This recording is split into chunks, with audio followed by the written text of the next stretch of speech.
The ground trembles. It is a rhythm felt before it is heard, a deep, percussive beat that speaks of impossible mass in motion.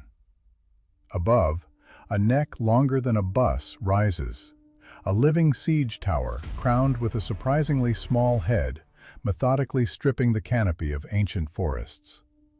This is the world of the sauropods, the largest land animals to have ever existed. But their reign poses a fundamental question. How did nature's laws permit a creature to attain the size of a multi-story building? The answer lies not in a single secret, but in a perfect storm of evolutionary, physical, and engineering brilliance. The primary engine of this gigantism was an insatiable appetite, coupled with a revolutionary way of eating. Sauropods were unique herbivores. They did not waste precious time or energy chewing. Instead, their teeth were simple pegs designed for one purpose: to rake and strip foliage, which was then swallowed whole. This created a relentless conveyor belt of vegetation, fueling a vast internal fermentation vat in their gut. The faster they could eat, the more energy they had.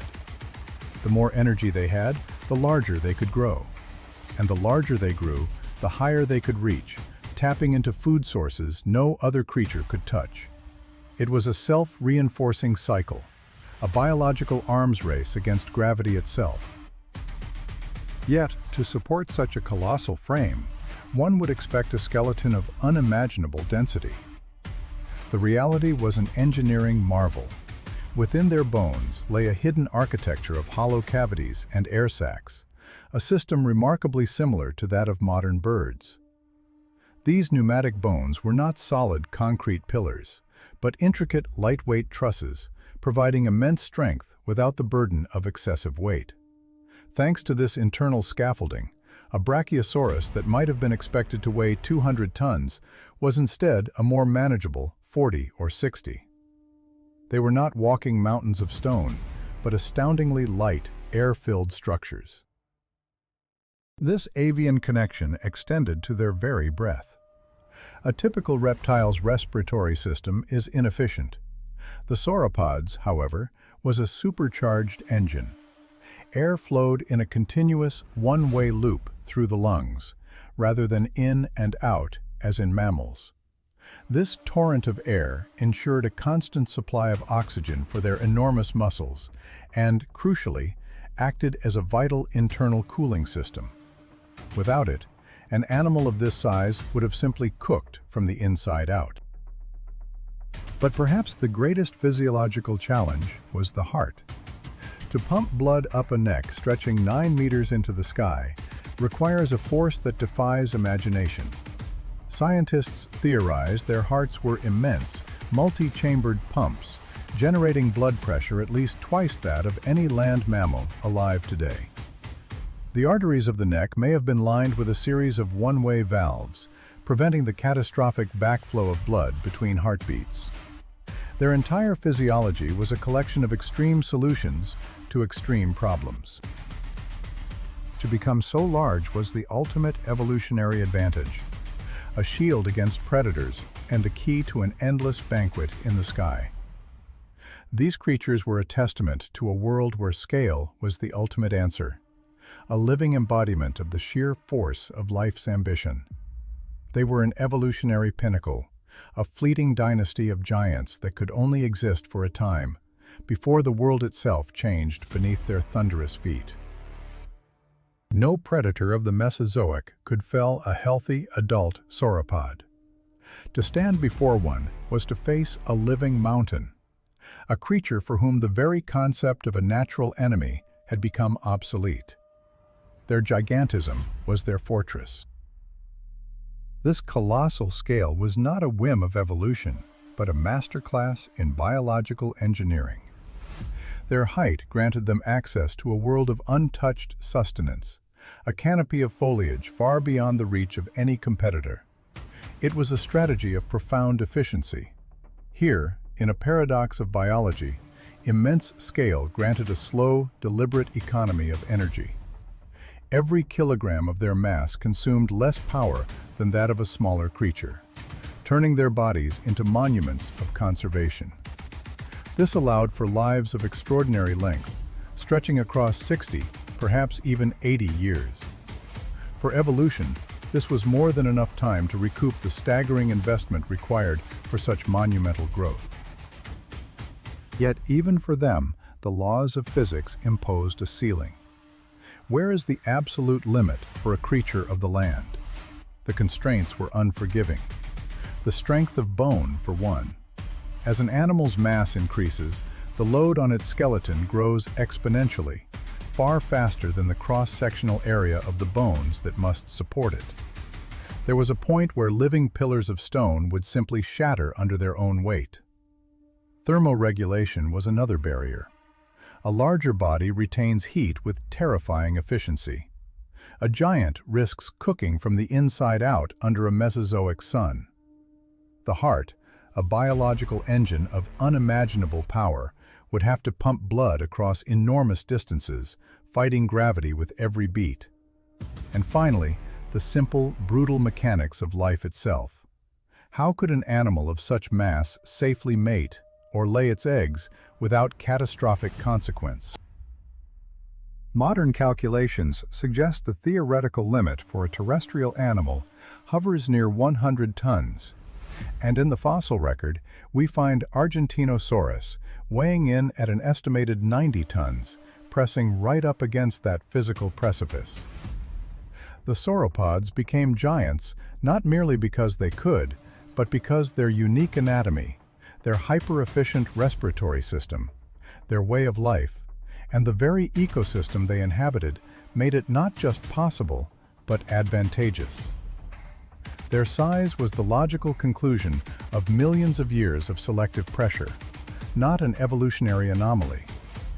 It was a perfect confluence of biology, physics, and environment, creating animals whose majesty remains unsurpassed. Their collisions, however, were a reality, brutal, swift, and final. Here, 68 million years ago, fate brought titans face to face. They lived in a world where survival was not a right, but a trophy, torn from the claws of a rival. A world where every step could be the last, where even giants feared to turn their backs. Tyrannosaurus, the predator whose teeth were longer than a human hand, and Triceratops, a living fortress armed with horns that could puncture a predator's skull. Their battles are not legend. They are etched into the fossil record, deep wounds in bone that tell a story as ancient as the stone itself. We can read the violence in the gouges left by a horn piercing a predator's frill, or the puncture marks of tyrannosaur teeth that failed to breach the herbivore's shield.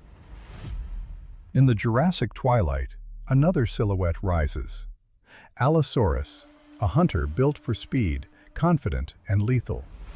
But a single miscalculation, a moment of imprecision, and a Stegosaurus thagomizer, a tail spike of solid bone, finds its mark, shattering the predator's spine. It is a strike so devastating that its impact still sends a tremor through 150 million years of time. And in the waters of the past, murky and cold, Spinosaurus hunted. Its own battle scars were not left by herbivores, but by other colossal predators, ancient giant crocodiles, and river-dwelling behemoths.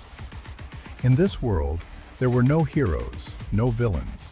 There was only hunger, and the fossilized evidence of who prevailed. Where the rivers roared louder than thunder, Spinosaurus met its rivals in clashes that stained the water with movement and blood, in a place where every hunter was prepared to become the hunted.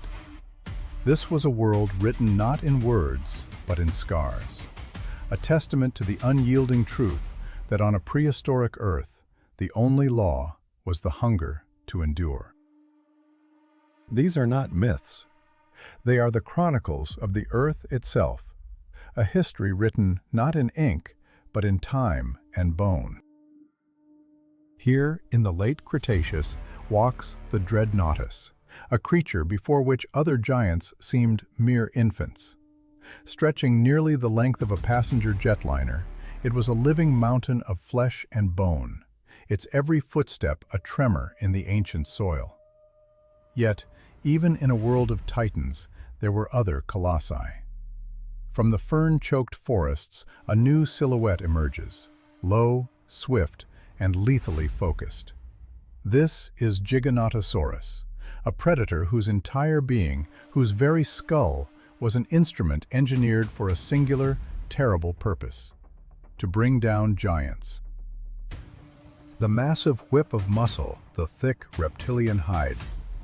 Every gouge, every pathological bite mark discovered on the fossilized remains of its prey is a permanent record of this ancient, savage war, a testament to a predator built to kill gods. In a world where size was the ultimate currency, another factor held equal sway: speed. Here, the Utah Raptors were the undisputed masters. They were a thinking plague, a pack that moved and reasoned as a single, hyper-lethal organism. Their sickle claws were instruments of surgical precision, their pack strategy a perfectly honed art of ambush and execution. But against them stood a fortress on 4 legs, the Nodosaurus. At a glance, it appears clumsy, an archaic relic. But this is a creature of absolute defense. A mosaic of interlocking osteoderms, bony plates, and defensive spikes form an armor that a modern battle tank would envy. The fossil record tells the story of their clashes with chilling clarity. On the petrified armor of the Nodosaurus, paleontologists find the deep, frantic scratches of raptor claws. And on the skeletons of Utah raptors, they find the aftermath: shattered ribs and punctured vertebrae, the unmistakable signature of the Nodosaurus's defensive spikes. It was a timeless conflict: intelligence against impenetrability, the pack against the bastion, a violent ballet the ancient world witnessed again and again. Then there was the specialist, Carnotaurus, the horned demon, one of the fastest theropods of its era. Its power was not in a prolonged siege, but in the blinding velocity of its attack, and even react. Its targets were rarely the fully grown titans. They were too large, too dangerous. Instead, it hunted their future. Juvenile titanosaurs, already immense but still lacking the invulnerability of adulthood, were its chosen prey.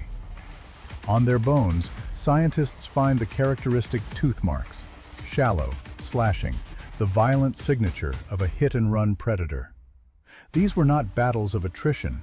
They were contests of speed and opportunity, a lightning-fast hunter against the giants of tomorrow. Further back in time, in the Jurassic Canyons, a different drama unfolded. The Camarasaurus, a sauropod of medium build but immense strength, moved through the narrow passages.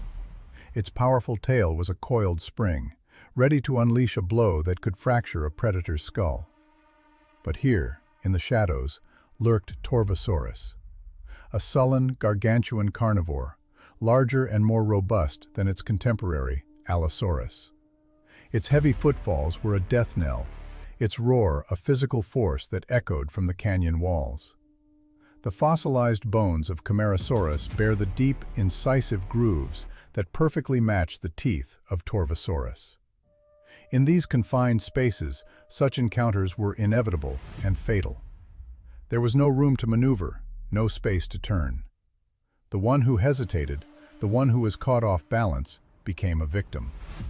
It was a primordial struggle of mass against malice, of brute force against a bone-splintering jaw. Then the world burned. The age of reptiles ended in fire and dust. But life endured. 10 million years after the Great Catastrophe, new titans arose. A pair of Paraceratherium, the largest land mammals in the planet's history, browsed peacefully. With the height of a giraffe and the mass of a freight truck, they seem unassailable. But this new world had conceived a new monster. Not a dinosaur, but something born of the mammalian dawn.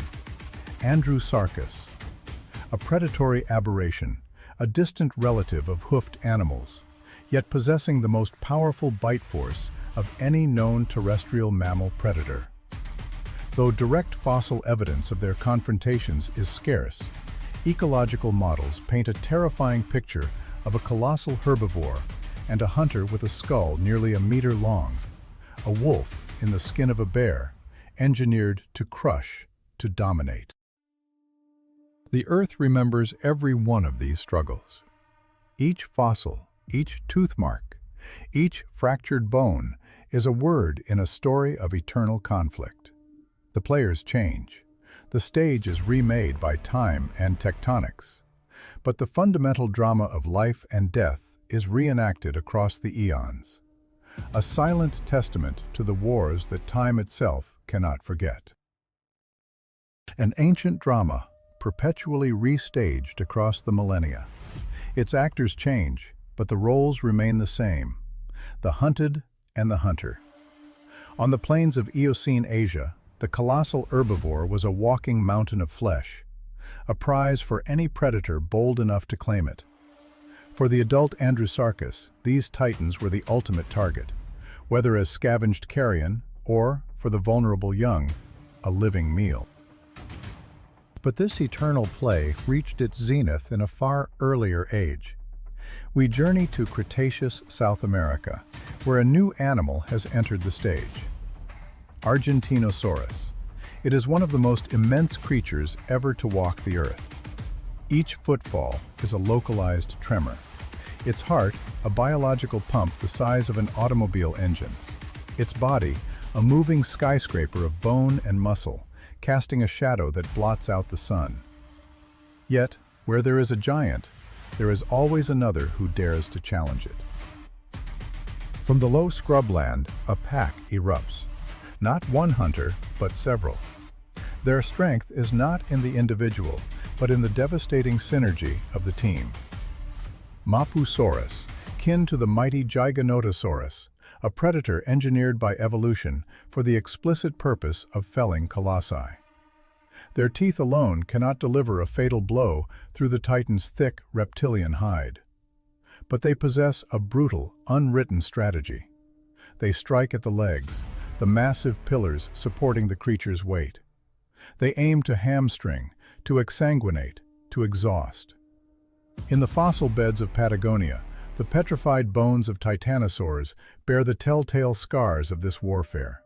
Deep, gouging tooth marks, repeated in patterns that speak of a collective, coordinated assault.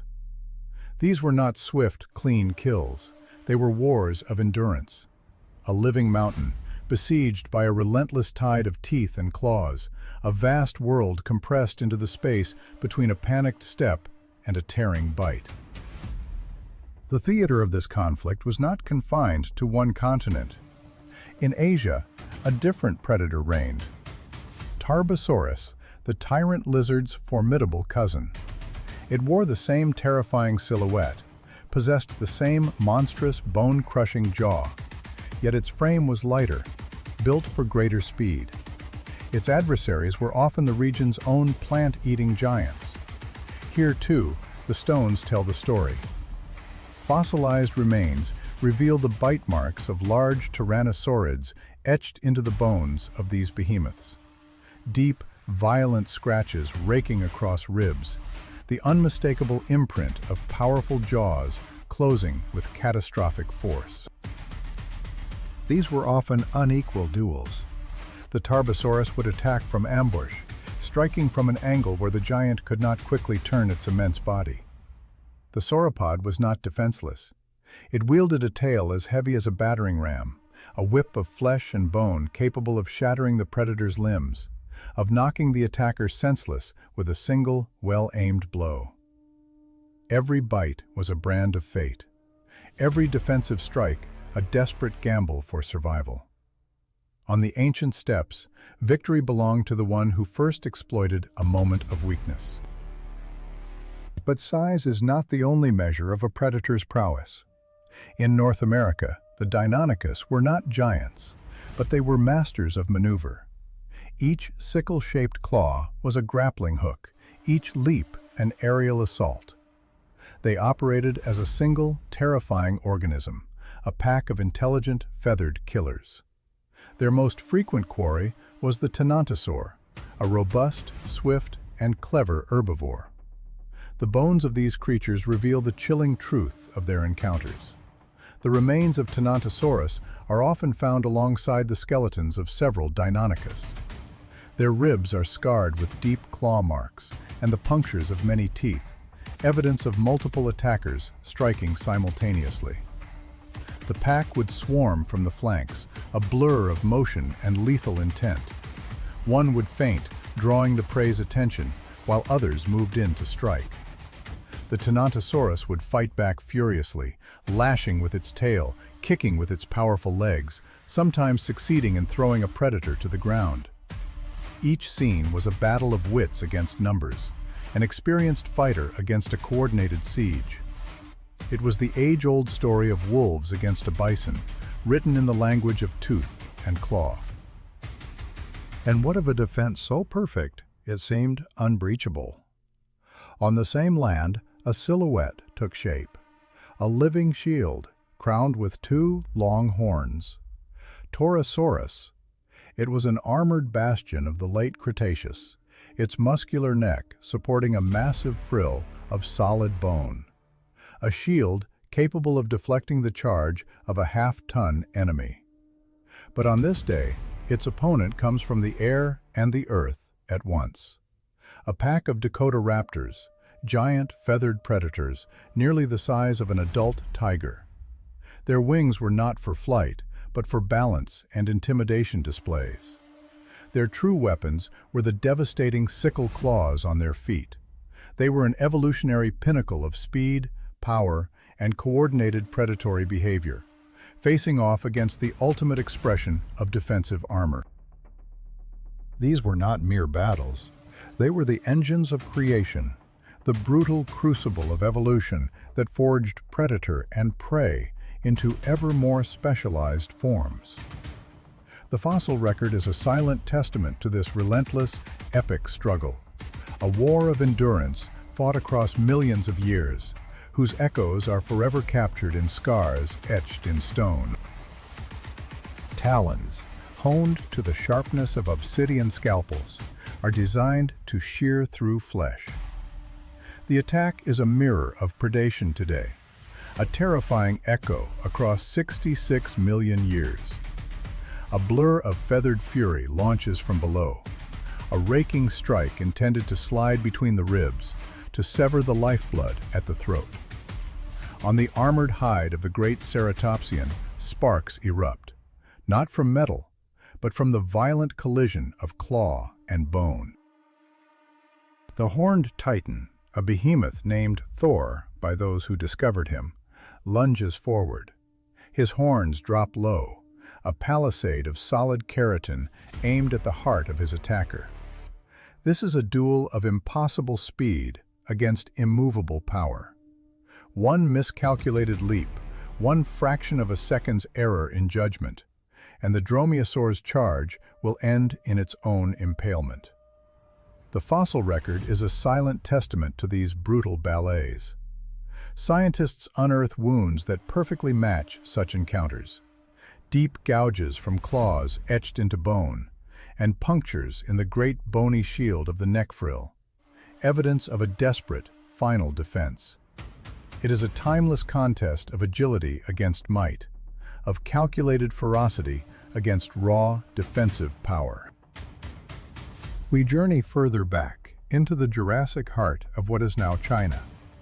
The world here is a hothouse, a forest so dense and humid it seems to drown in its own greenness. Here dwells the Shunosaurus. It is no giant among the long-necked sauropods, but it is a consummate fighter. Its distinction lies in a weapon unique among its kind, a brutal, bony club studded with spikes at the end of its tail. Every swing is a lethal threat, a promise of shattered bone. Its adversary is the Yangchuanosaurus, one of the largest theropod predators of this ancient land. This is no mindless brute, but a hunter of intellect and caution, using the deep shadows of the primeval forest as its accomplice. It emerges from the gloom, where its patterned hide merges with the dappled light filtering through giant ferns. The attack is an explosion from the stillness. The evidence of these encounters is irrefutable. Bite marks found on the bones of Shunosaurus align perfectly with the dental anatomy of Yangchuanosaurus. But the predators did not always prevail. The remains of these great carnivores have been found with shattered tail vertebrae, the unmistakable signature of a direct hit from the Shunosaurus's club. These blows were not merely defensive warnings, they were crippling, often fatal, counter-assaults. Through the mist, the predator stalks between the ancient cycads. The Shunosaurus pivots, sensing the vector of attack. The tail whips through the heavy air, and the primeval silence is broken by a sickening, percussive crack. This is a duel fought in a labyrinth of trees, a battle of stealth against a living mace. But the battlefield was not only fought with tooth and claw. A silent, more intimate war was waged within their very bodies. These fossilized bones are an archive of ancient forensic cases, a library of maladies where every groove from a tooth, every healed fracture, holds a story of pain frozen in stone. Millions of years before the rise of humanity, the Earth was already an arena for survival, and the struggle was not limited to predator and prey. Dinosaurs suffered, and the evidence of their diseases is preserved as vividly as the print of their claws. Consider this massive femur of an Allosaurus. At its center is a thick, gnarled knot of bone, a callus betraying a catastrophic, poorly healed fracture. For this bone to mend, even imperfectly, required a minimum of several months of immobility and vulnerability. For a solitary predator, such an injury would be a death sentence. This single, damaged bone whispers of something more, of a social structure more complex than we once imagined. It suggests a pack that fed its wounded member, that protected it from rivals, that did not abandon its own. Infections were the quiet assassins of the Mesozoic. We can reconstruct the moment of injury. The horn of a triceratops, a weapon of dominance, punctures the bony shield of a rival during a territorial dispute. The immediate trauma was survivable. The true killer was invisible. A tide of bacteria flooding the wound, triggering inflammation and sepsis. Such a blood infection could overwhelm and kill a multi-ton animal in a matter of days. Yet, the bone tells of recovery. We see the porous, remodeled texture of healing, a testament to a robust immune system that won a desperate microscopic war on the very edge of oblivion. And there were older, more insidious enemies. We find evidence of tumors, malignant growths, that prove cancer is no modern malady, but an ancient adversary, as old as complex life itself. It afflicted the largest animals ever to walk the planet, a slow, internal betrayal. They also faced hidden predators, parasites. While the soft-bodied organisms themselves leave no trace, their devastating effects are scarred into the skeletons of their hosts. Inflamed lesions and unnatural growths on vertebrae speak of chronic infestations, a constant, draining battle against an unseen enemy. From the thunderous clash of titans in a primordial forest to the silent war waged within a single cell, the story of life is etched in scars.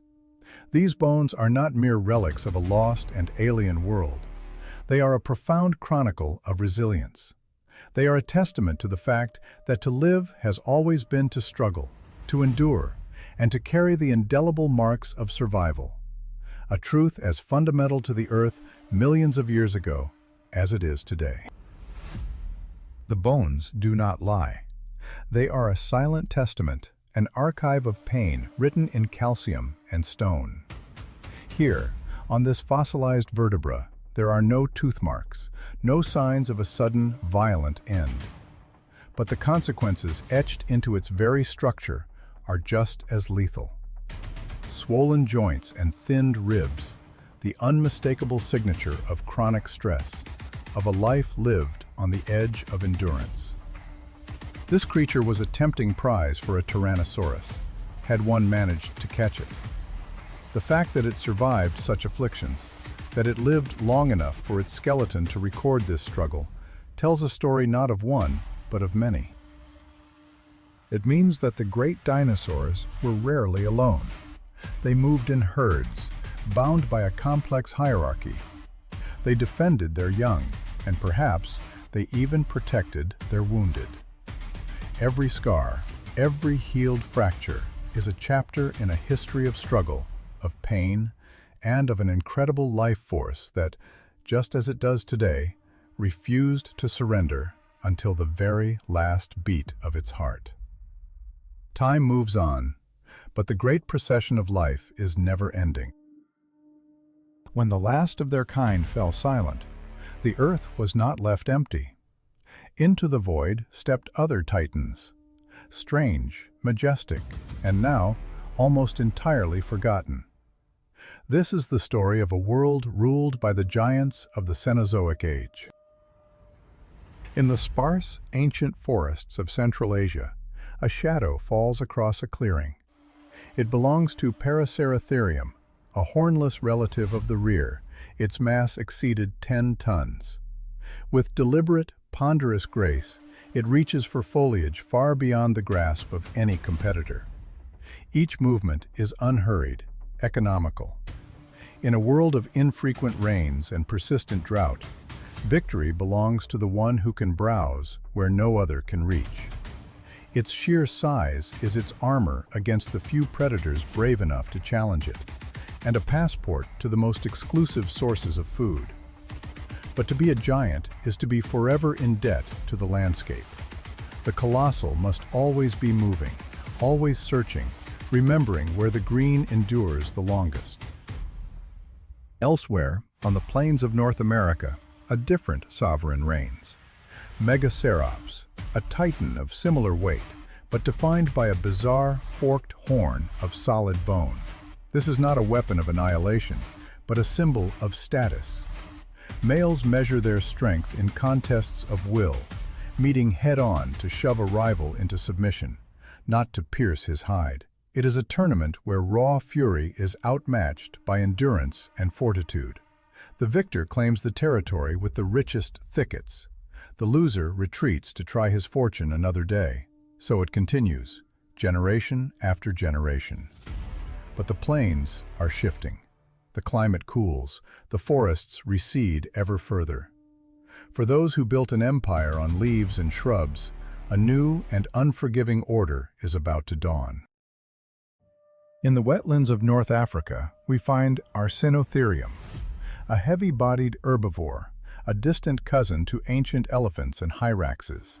Yet it appears as a creature born of fantasy, a rhinoceros reimagined with two immense parallel horns jutting from its snout. Its world is one of floodplains and marshy banks, where water brings both life and peril. These horns are not for goring, but for powerful thrusts and intimidating displays. It is enough to clear a path to the water's edge, and to repel the sudden lunge of a primeval crocodile. Here, on the border between land and river, the one who can hold their ground holds the key to survival.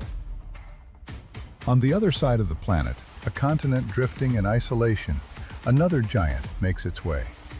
Diprotodon, the largest marsupial in history. Imagine a wombat swollen to the size of an automobile, undertaking vast, slow migrations from one drying waterhole to the next. They were deliberate, but not weak. Stubborn, but deeply vulnerable to the caprice of a changing climate.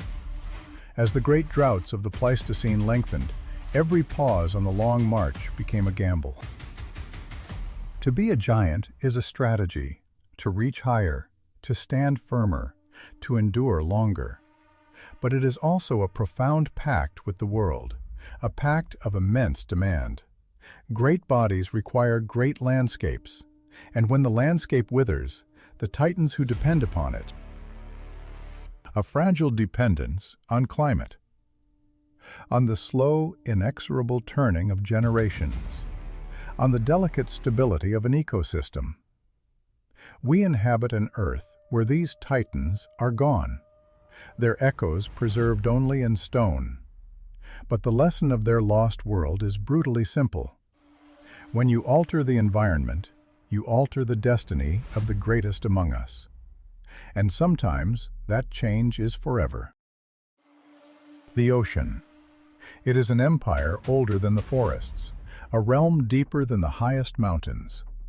Long before the first human footstep, these waters were governed by hunters worthy of legend, predators that haunt the very edge of our imagination.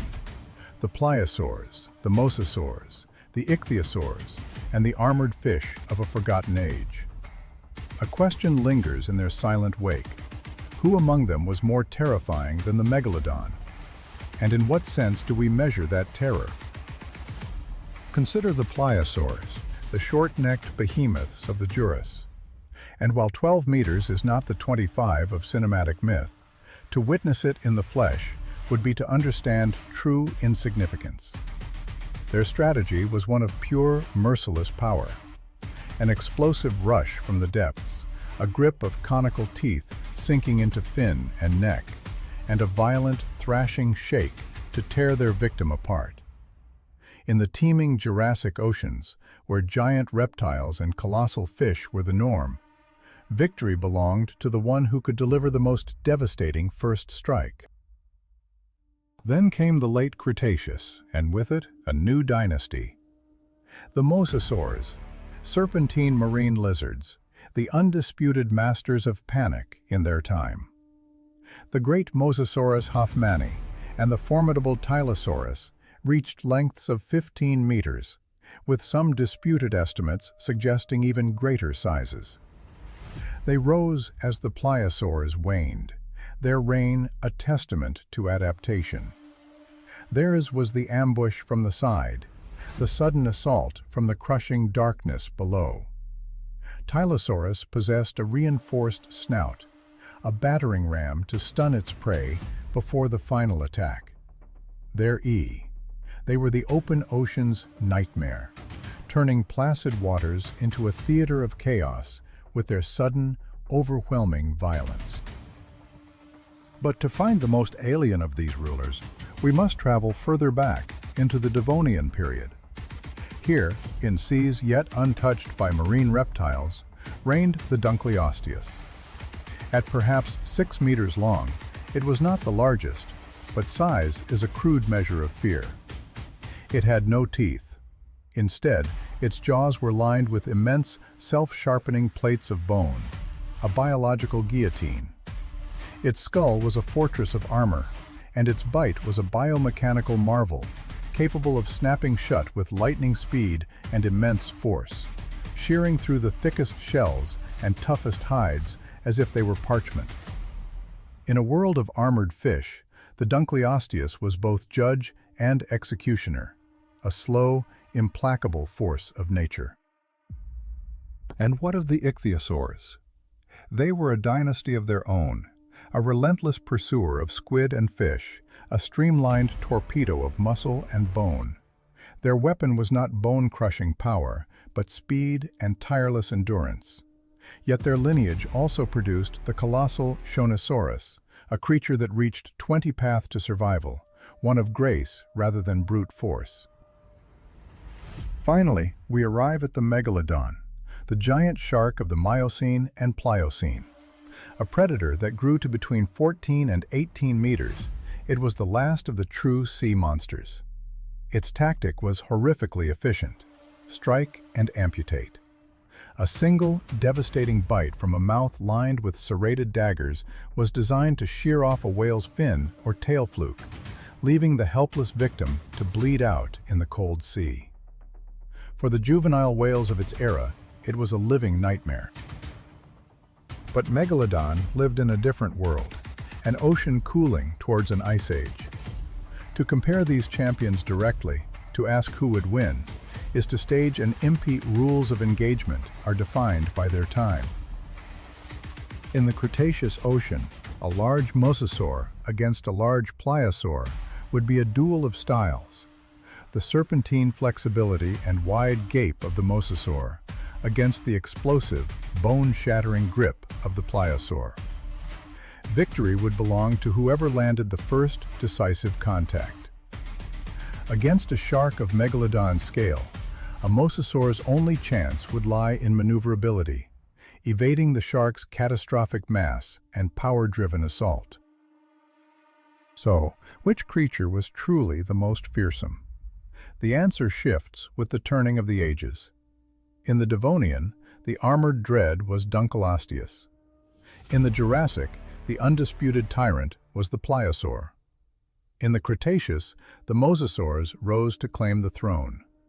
And in the Neogene, Megalodon became the ultimate expression of predatory power, before the cooling waters and dwindling prey sealed its fate, leaving the great whales almost without rival. There is no absolute champion. The sea itself is the only constant, and as it changed, so too did the rules of fear. Where pliosaurs reigned, victory was in the grip. Where mosasaurs emerged, it was in the gape and the ambush. In the slow, ancient world of the Devonian, it was in the shearing power of bone. Each was a perfect monster for its moment in time, a fleeting sovereign in an unending war for survival.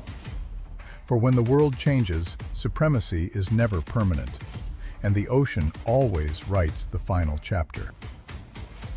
The shadow of the megalodon fell upon always the one who, in its time, hunted the largest of all. But on the land, another history was being written. One not of titanic clashes in the sunlit sea, but of quiet triumphs in the deep of the night. Night. It is the planet's oldest sanctuary and its most ancient arena. When the sun surrenders the sky, the world is remade. The forest becomes a labyrinth of scent and shadow, a tapestry of whispers and rustles. And those who have learned to listen to the darkness emerge to claim their inheritance. In the early reign of the dinosaurs, the world belonged to the reptiles. Their colossal forms were the architects of the daylight landscape, but beneath their feet, in the cool soil, a different order was taking shape. Here lived Thrinaxodon, a small, fur-covered creature caught between reptile and mammal, a whisper in a world of roars. By day, its burrow was a fortress against titans. By night, it was a doorway to a kingdom. It emerges not with a roar, but with the barest disturbance of the air. Its nose is a compass, deciphering a map of chemical signatures left on the breeze. Its whiskers are a radar net, feeling the subtle vibrations of the world, extensions of its very nervous system. The prey is not a giant, but a beetle, a slumbering lizard, a small amphibian. Here, in the gloom, size is irrelevant. The contest is won by hearing, by patience, by a perfect understanding of the world that exists beyond sight. While the great beasts of the day lie dormant, a nation of the small comes alive. Not far away, a feathered theropod slips through the ferns, a ghost of a dinosaur that has also chosen the twilight. Its eyes are enormous, polished obsidian orbs designed to gather the faintest starlight. Its legs are light and springy, its bones hollow, engineered for a silence that is absolute. A fringe of feathers on its tail acts as a rudder, allowing for instantaneous changes in direction. These hunters do not challenge the titans for their throne. They simply glide past them, selecting from the world the giants overlook. A sleeping lizard nestled in a crevice, an unguarded chick, a small mammal, perhaps even the Thrinaxodon itself if it is not careful. In the arid landscapes of the ancient deserts, the rules shift once more. Here, a swift, light-footed predator with an almost supernatural sense of hearing holds court. Its enormous pupils drink in the faint glow of the moon and stars, painting a monochrome image of a world that would be pitch black to others. A single, explosive pounce, and the immense silence of the desert returns, broken only by the wind. In this world, the darkness is not an obstacle, it is an ally, a cloak of invisibility woven from the absence of light. The early mammals, emerging from their subterranean shelters, were not large, but they possessed an arsenal of senses refined to an exquisite degree. Their vibrissae could detect the slightest current of air stirred by a hiding insect. Their complex ears could distinguish frequencies utterly lost to the daylight giants.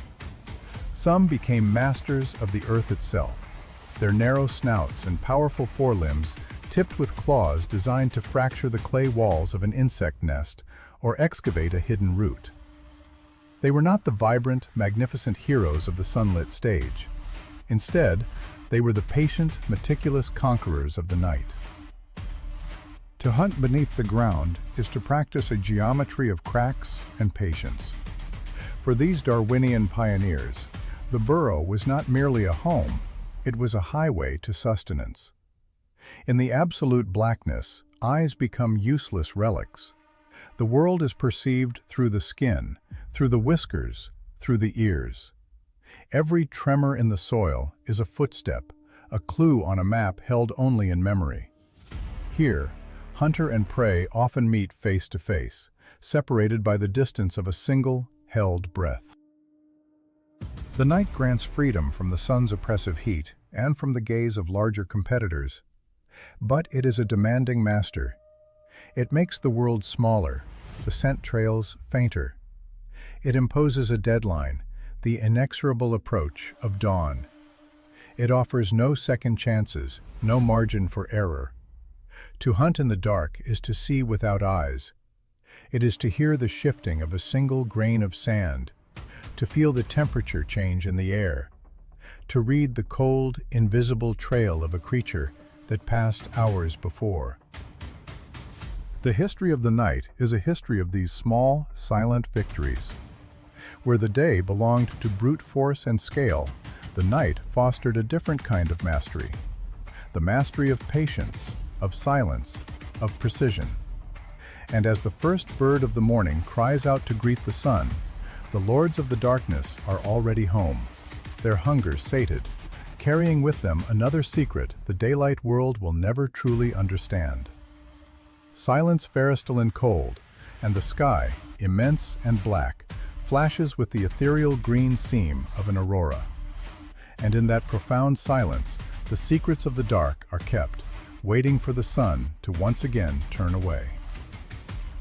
Between the dark trunks, a shadow moves upon shadow. This is a world painted in monochrome, a polar forest locked in a night that will last for months. Here, time itself seems to slow, held captive by the immense patience of the Siberian winter. A herd of duck-billed dinosaurs, the Edmontosaurus, gathers in a dense, living oval, a fortress of flesh against the biting cold. Their collective breath rises in a great plume of steam, a ghostly signal that shimmers and vanishes into the frigid air. At the herd's edge, the young are pressed tightly against the warm, colossal bodies of the adults. The core of this formation is a reservoir of stable warmth, while the periphery is a defensive wall of shoulders and heavy tails. One of the giants lowers its great head, it for the tough, fibrous horsetails and conifers that sustain them. The grinding of its dental battery, hundreds of teeth working in unison, creates a rhythmic, rasping sound. This is their winter song, the music of survival. But they are not alone. In the deep gloom, two amber sparks ignite. They blink, disappear, and then flare again, closer this time. These are the eyes of a hunter. A low, powerful shadow glides along the edge of the frozen shrubbery. It is Nanooksaurus, the polar tyrant, a ghost of the Cretaceous twilight. It does not hurry. The cold has taught it a brutal economy of motion. Every calorie is a treasure not to be wasted. Its steps are nearly soundless, its breath a shallow wisp, its long tail held out as a perfect counterbalance. For now, it simply waits. In this realm, victory belongs not to the swift, but to the discerning. The forest breathes around it. A faint crack of ice on a shallow stream betrays another presence. A slender silhouette materializes, cloaked in a thick mantle of down and feathers. A large troodontid, one of the most intelligent hunters of its age. Its oversized eyes, built for this perpetual darkness, scan the water's surface. A paw, delicate and precise, tests the frozen edge. Then, a strike, faster than thought. A silver flash of a fish is caught in its serrated teeth, and just as quickly, silence reigns once more. The hunter listens to the water, decoding the intricate map of the night, the whisper of shifting ice, the gurgle of the current, the distant groan of a tree. Beneath the gnarled roots of an ancient conifer, its own young lie hidden, their soft chirps muffled by the den. The adult works tirelessly, a quiet machine driven by an instinct more powerful than the cold. These animals could have migrated south, toward the softer shores and the longer days. But they remained. This unforgiving land is their home. It is here their young have hatched, and it is here, in this forest of darkness, that their bones will keep a silent record of time. The night deepens. The first flakes of a blizzard begin to fall, thick and heavy, swallowing sound and sight. The snow comes. The response is instinctual. The living oval tightens, the core now steaming with concentrated warmth. On the perimeter, one body shields another in a series of small, deliberate adjustments, an act of communal defense as certain as a hand on a friend's shoulder. In the white chaos, the Nanoxaurus finally makes its choice. The shadow detaches from the trees, dissolving into the swirling snow. A young hadrosaur, momentarily separated by the storm, lags by half a body length. The predator cuts the angle, covering the ground in 2 explosive bounds. But the herd does not panic. It reacts with a sudden, disciplined violence. The great tails rise in unison, forming an impenetrable shield. Massive shoulders turn to face the threat, immense bodies leaning into the attack. The young are instantly encircled. The moment of confrontation lasts only seconds, as final as the slamming of a door. The tyrant, facing a wall of muscle and bone, sees its opportunity vanish. The strength here is not in its claws or its formidable jaws. The strength is in the circle. The silence returns, but it is a heavier silence now, freighted with the ancient drama of predator and prey. The ghost of the twilight melts back into the gale, its hunt thwarted. In the deep heart of the polar night, life persists not merely through individual might, but through the profound, unspoken pact of the herd, a coal. The storm departs as it arrived, without ceremony. A sudden quiet descends, yet the forest does not stir. It holds its breath, suspended in a state of profound attention. Life in the high Arctic does not shout. It conserves its voice, and in this economy there is a deep and abiding order. A rhythm measured step by step, night by night, day by day. Across a frozen stream, a pair of precision now serve a different purpose, gripping the damp, treacherous bark. Each movement cracks the filigree of frost that clings to their feathers, a delicate sound in the immense silence. Nearby, a Pachyrhinosaurus presses its great chest against a young conifer, using the scarred boss of bone on its nose to strip away the bark. An old wound, a story etched onto its face, is hidden by the winter's rime. The splintered wood of the dog. By a break in the ice, he is there again. The troodontid. A subtle tilt of the head, a quick, economical movement, and the patient smile of a master craftsman who knows his materials. These were not mammals. They were something other, something special. They wore feathers where fur would be, a downy insulation against the biting cold. They carried massive bodies where thermal inertia was the key to retaining warmth, and possessed senses honed for the long, perpetual twilight. A thin mist lies upon the black earth. The forest is a musical score, where each spruce is a note of pause, a silent beat in the symphony of survival. Upon this score, tiny lights flicker, reflections of the aurora borealis painting the sky above. And through these lights, an ornament of tracks is laid down panic, but of routine. The North is not a stage for heroism. The North is a testament to discipline. It is about the profound understanding of how to preserve warmth, how to invest energy only in what will yield a return, and how to wait for a very long time without fuss. Here, one does not conquer, one endures. And those who master this art greet the first light not as a miracle, but as a wage, duly earned for months of service to the silence.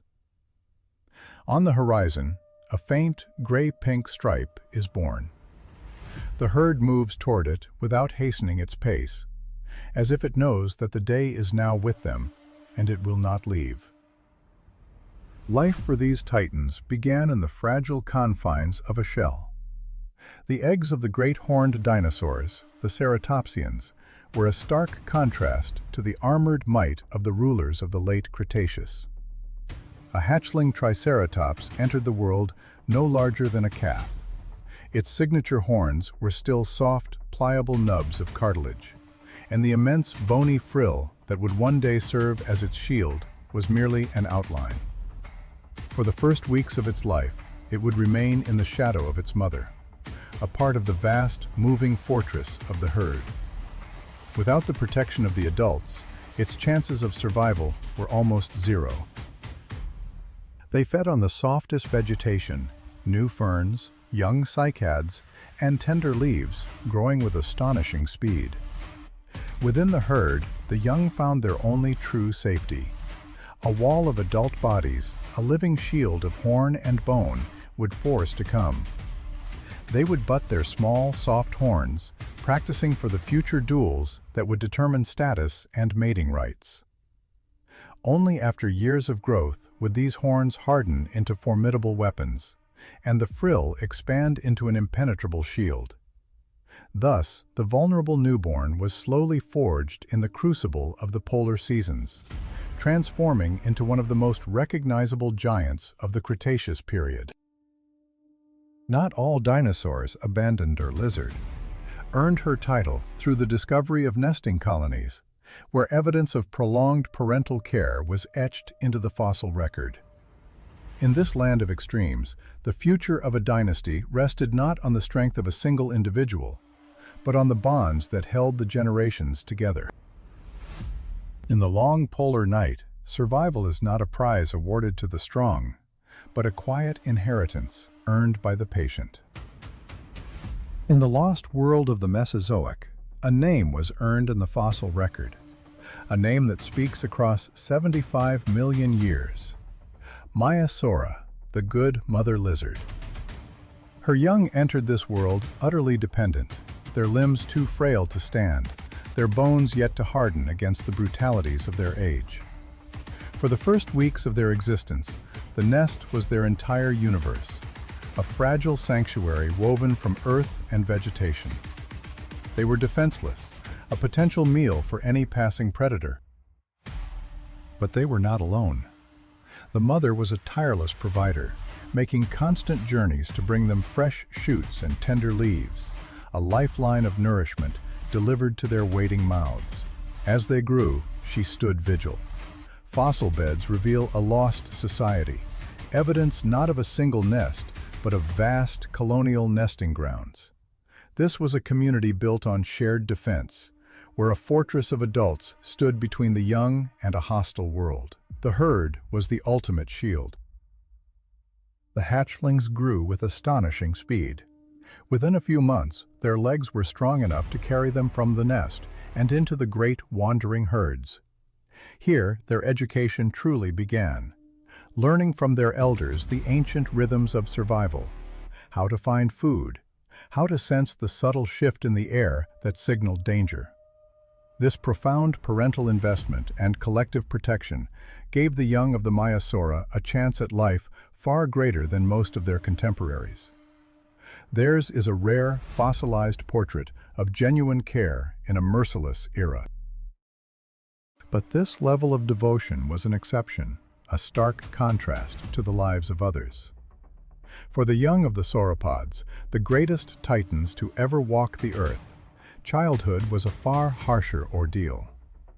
They hatched from their eggs impossibly small, measuring scarcely a meter in length, while their parents were behemoths of 20 meters or more. Life began not with a nurturing parent, but with an overwhelming gamble. The eggs were laid by the hundreds, a strategy of sheer numbers against oblivion, where the survival of any single individual was a statistical improbability. From the moment it broke free of its shell, the tiny sauropod was on its own. There was no parent to greet it, no food brought to the nest. Its first instinct was to flee, to find cover among the soft vegetation, the ferns and cycads that carpeted the forest floor. To survive, these orphans of giants banded together, forming nomadic nurseries, great creches of young moving as one. Together, they were stronger. Dozens of small bodies, a moving carpet of life, could confuse the gaze of a predator. It was a collective shield, an ancient strategy of survival still seen today in the flocks of birds and herds of mammals. Their growth was a staggering, explosive race against time, multiplying their size tenfold in just a few years. Yet, of the thousands that hatched, only a handful would ever complete the journey, surviving to become the true earth-shakers whose Elsewhere, a different kind of drama unfolded. In nests carefully guarded by their parents, the young of the oviraptorids came into the world. Here we see a behavior that bridges the immense gulf of time between dinosaur and bird. The parent did not simply guard the clutch. It brooded, covering the eggs with its own body. Its feathered arms, wings not yet meant for flight, were spread to create a living shield, a mantle of warmth against the chill of the night and the eyes of predators. The hatchlings emerged cloaked in a downy fuzz, precocious and mobile, ready to leave the nest within a matter of days. But even beneath a mother's wing, the world watched. The intelligent calculatine to forage. One swift attack, a flicker of deadly motion, and an entire lineage could be extinguished in an instant. The first steps of the young were to compare insects and seeds, to distinguish safe plants from poisonous ones. They lived side by side with the adults, absorbing the subtle arts of concealment and evasion. Slowly, these tiny creatures, with their beaks and clawed feet, transformed into the swift, agile hunters of their kind, living proof of a profound evolutionary truth. They were the enduring link, the creatures whose very existence forever bound the lost dynasty of the dinosaurs to the birds that grace our skies today. The first breath of a hatchling was never a guarantee of the next. It was a declaration of possibility, an echo of a struggle that continues to this day, written not in stone, but in the very fabric of life itself. Beneath a thin veil of volcanic soil, something stirs. From an egg no larger than that of a modern fowl, a creature emerges not as a helpless chick, but as a miniature, fully realized master of its domain. This is the dawn of a pterosaur, a life that begins on the knife's edge. Its bones, hollow and impossibly light, are already forged for the sky. Its wings, intricate membranes of skin and muscle, are not clumsy stubs, but perfected airfoils, ready for their purpose. Within hours, perhaps even minutes of breaking its shell, this fledgling, a so-called super hatchling, would take its first audacious leap. There is no parent to guide it, no nest to shelter it. Its education is the wind itself. It would launch into the vast open air, learning to glide over the warm coastal waters, its shadow a fleeting speck on the waves below.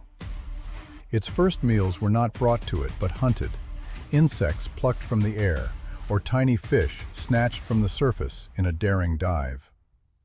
But this staggering precociousness came at a terrible price. To be born ready for the world meant being born into all its dangers. Every shadow on the ground could be a stalking theropod. Every larger shape in the sky, a more experienced predator. Few of these tiny aviators would survive their first year. But those that did, those that mastered the currents and outmaneuvered death, were destined for greatness. They would grow to rule the prehistoric skies, from the diminutive Pterodactylus to the colossal Ajdarchids, titans whose wingspans stretched wider than a city bus, casting immense, fleeting eclipses upon the land below. But the struggle for survival was not confined to the skies. In the teeming oceans of the Mesozoic, another drama of birth and peril unfolded. Here, the mosasaur did not begin its life on land, but in the very heart of the sea. The ocean itself was the womb. In a strategy echoing that of the great whales that would one day rule these same waters, the female gave birth to live young. The infant mosasaur, already a meter in length, was born into a world of crushing pressure and silent predators. Its first urgent impulse was not to hunt, but to ascend. It swam for the light, for the shimmering ceiling of its world, to break the surface and take its first, desperate lungful of air. From that first breath, it was a hunter. Its jaws were already lined with sharp teeth, its flippers and powerful tail ready to propel it through the water. It pursued small fish and squid, a fragile sliver of life in a world of giants. Danger was the very medium in which it swam. Ancient sharks, great predatory fish, and even adult mosasaurs saw this juvenile not as kin, but as opportunity. Its only hope lay in the shallows, a labyrinth of corals and rock formations that offered a fleeting sanctuary, a place to hide and grow. This was the brutal apprenticeship required to become a true sea dragon, an apex predator stretching more than 10 relentless meters from snout to tail. Its journey to dominion began not with a roar, but with the first frantic strokes of its tail in an ocean of boundless wonder and absolute peril. This strategy of live birth was a recurring theme in the ancient oceans, a successful blueprint for life in the deep. The plesiosaur, a creature of 4 powerful flippers and a famously long neck, also entered the world directly from its mother. A miniature leviathan, perhaps only a few dozen centimeters long, it was a perfect replica of its parents. Its first moments were spent testing its powerful limbs, learning to coordinate the rhythmic strokes that would one day make it a formidable just-could-catch. And its world was circumscribed by the same existential threats. The shallows were its nursery and its fortress, the only place where it might evade the jaws of larger hunters and live long enough to claim its inheritance as a fearsome ruler of the prehistoric seas. Yet perhaps the most refined example of this marine nativity belonged to the ichthyosaurs. These fish lizards held their secret. The infant emerged tail first, a critical adaptation to prevent it from drowning in the very moment of its birth. Once free, it would swim immediately to the surface, often guided by its mother. For a brief, precious time, it would remain in her protective shadow, a rare instance of parental guidance in this unforgiving world. A miniature copy of the sleek, powerful adult, it learned to hunt by her side, honing its skills on the teeming shoals of fish that filled the epicontinental seas. In the air and in the water, the story was the same.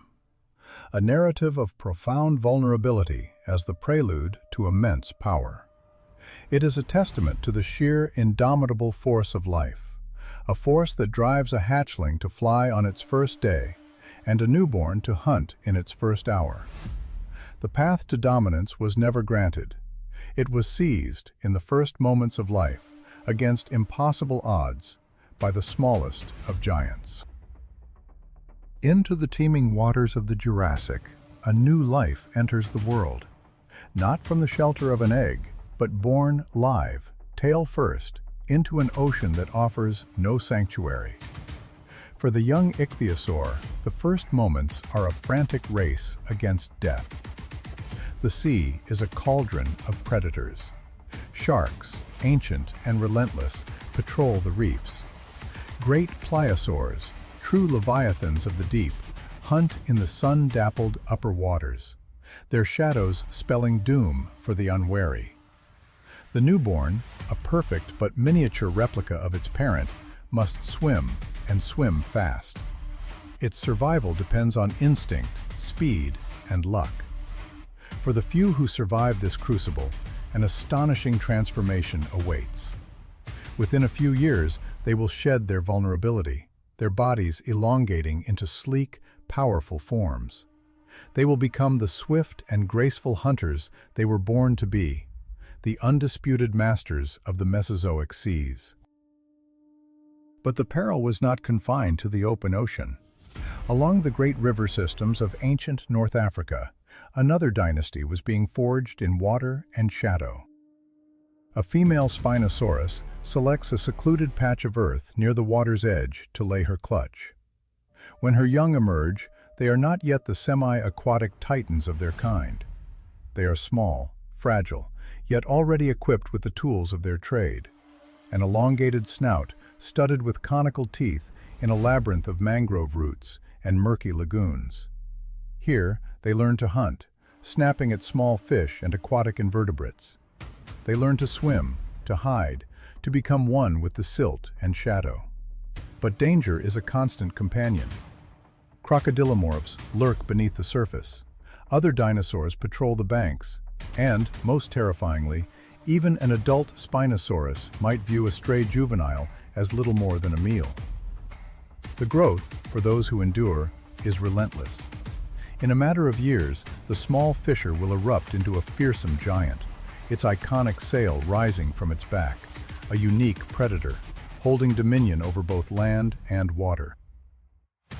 And in these same waterways, another titan cast its shadow. The supercroc, Sarcosuchus, a behemoth stretching over 10 meters, a creature of unimaginable power. Yet its story begins on a far humbler scale. The female lays her eggs in sandy nests carved from the riverbank. Weeks later, the shells break, and tiny hatchlings, barely a few dozen centimeters from snout to tail, scramble into the light. Their jaws, though small, are already armed. Their first meals are insects, frogs, and fish fry snatched from the shallows. They cling to the margins, hiding amongst the dense aquatic plants, for even the shallows are a war zone. Predatory fish, opportunistic dinosaurs, and the ever-present threat of their own kind cull their numbers without mercy. Only a fraction would survive the gauntlet. But with each passing year, they grew larger, stronger, their armor thickening. Those who reached maturity would become some of the most formidable hunters of the ancient rivers, true emperors of the freshwater ecosystems. This brutal rite of passage was a universal law, extending from the water's edge to the vast terrestrial plains. A hatchling Tyrannosaurus rex, emerging from its egg, was not a king, but a fragile creature, perhaps covered in a downy coat of proto-feathers. Its life was a lesson in survival, taught in the shadow of giants. The herd was their school, the world their classroom. Here, they learned how to navigate their territory, how to cross a raging river, how to read the subtle shift in the wind that signaled a predator. They learned how to react to danger, a lesson where failure was fatal. The growth was explosive, a biological imperative that saw the young increase their size tenfold in just a few short years. The world of the small gave way to the world of the colossal. The vulnerable tyrannosaur fledgling transformed into a machine of bone-crushing power. The small ceratopsian, once prey, developed its formidable horns, a shield and a trinity of daggers. The sauropod's neck, once modest, began its inexorable climb toward the heavens. Today, all that remains of this epic childhood are whispers in stone, a fossilized nest holding its clutch in a timeless embrace. The delicate footprints of a hatchling, dwarfed by the colossal tracks of its parent. These are not merely relics of a bygone age. They are chapters in a universal story of survival against impossible odds. They remind us that behind every tooth and claw monster, behind every titan of prehistory, there was once a fragile beginning, a life that began with the simple, desperate crack of an eggshell, and a first breath taken in a world that had not yet learned its name. In the fading light of the late Jurassic, the lands of North America were a kingdom of giants. Here, the very earth trembled under the weight of creatures that defy modern scale. The long-necked Diplodocus, a marvel of biological engineering, swept its head low across the fern prairies, its immense tail ere its colossal relatives. Brachiosaurus, with forelimbs longer Ts, and beside them, the Apatosaurus, once famously known as Brontosaurus, moved with immense power, a mountain of muscle and bone, its sheer mass a deterrent to all but the most audacious hunters. But even giants had their enemies. Stalking this world was Allosaurus, the apex predator of its age. With powerful jaws filled with serrated teeth and three-fingered hands armed with vicious claws, it was a hunter of sauropods and stegosaurs, a specter of violence in a world of titans. Its prey, the Stegosaurus, was far from helpless. Along its spine, a double-row stick-acated thermal regulator. True defense lay at the end of its tail, a lethal arrangement of spikes known as the thagomizer, swung with devastating force. Millions of years later, the Cretaceous period dawned, bringing with it a new cast of characters. The landscape is now dominated by a walking fortress, Triceratops. Its magnificent head shield, framed by three formidable horns, was both a declaration of power and an impenetrable defense. It shared its world with another armored marvel, the Ankylosaurus. Low to the ground, its body was a mosaic of fused bony plates, or osteoderms, culminating in a massive, bone-shattering club at the end of its tail. This was also the age of the hadrosaurs, the so-called duck-billed dinosaurs. The air would have carried the haunting, resonant calls of Parasaurolophus, produced by a long, hollow, tubular crest, a complex sound chamber for communication across vast distances. Its cousin, Corythosaurus, sported a different kind of ornamentations. Among them moved the Pachycephalosaurus, a creature defined by its bizarrely thickened, dome-shaped skull, an organic battering ram built for intense head-butting contests. On other continents, evolution forged different kinds of titans. In the floodplains of what is now Argentina, a predator arose to challenge the throne of largest carnivore. Giganotosaurus, a Carcharodontosaurid, was a hunter of unimaginable prey, was Argentinosaurus, a titanosaur so vast it represents one of the heaviest land animals known to history. And in the same Patagonian ecosystem lived a truly strange hunter, Carnotaurus, the meat-eating bull, a predator distinguished by the sharp horns above its eyes and its shockingly atrophied, almost non-existent forelimbs. Far away, in the waterways of North Africa, the colossal Spinosaurus reigned, with a towering sail of skin and bone on its back. Yet, lethality was not always a matter of size. In the deserts of Mongolia, Velocia is not in its jaw, but on its foot. A single, enlarged, sickle-shaped claw, held aloft as it walked, ready to pin and control struggling prey. Its larger North American cousin, Utahraptor, was a dromaeosaur of terrifying proportions, employing similar claws on a much larger scale, possibly coordinating in packs to bring down formidable herbivores. From the forests of early Cretaceous China comes an even more surprising form, the Microraptor. This tiny dromaeosaur possessed not 2 wings, but 4, with long flight feathers on both its arms and legs, allowing it to glide through. Other creatures tell stories of discovery and misinterpretation. The European iguanodon, one of the first dinosaurs ever described, bore a distinctive conical thumb spike, once mistakenly placed on its nose, but now understood as a formidable defensive weapon. And in Mongolia, the discovery of a theropod skeleton over a nest of eggs led to the name Oviraptor, the egg thief. But later finds revealed the truth. This was not a thief, but a devoted parent, dying as it shielded its own clutch from a sandstorm. Each fossil is a word, each skeleton a sentence in a story written across eons. They speak of worlds saturated with life, of evolutionary arms races, of sound and fury, and of an Earth that was fundamentally different from our own.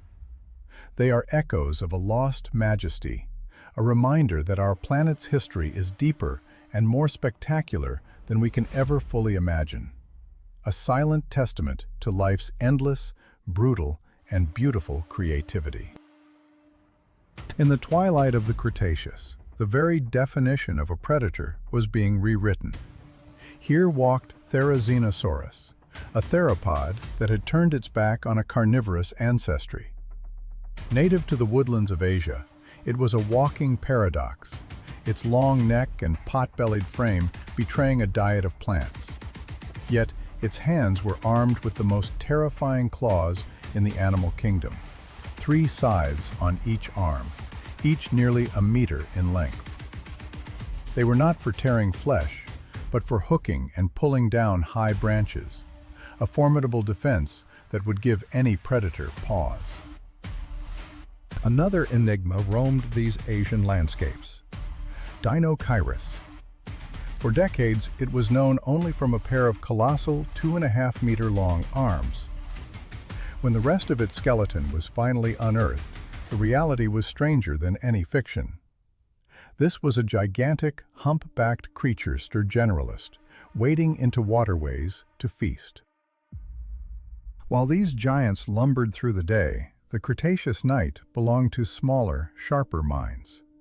In North America, Troodon navigated the darkness.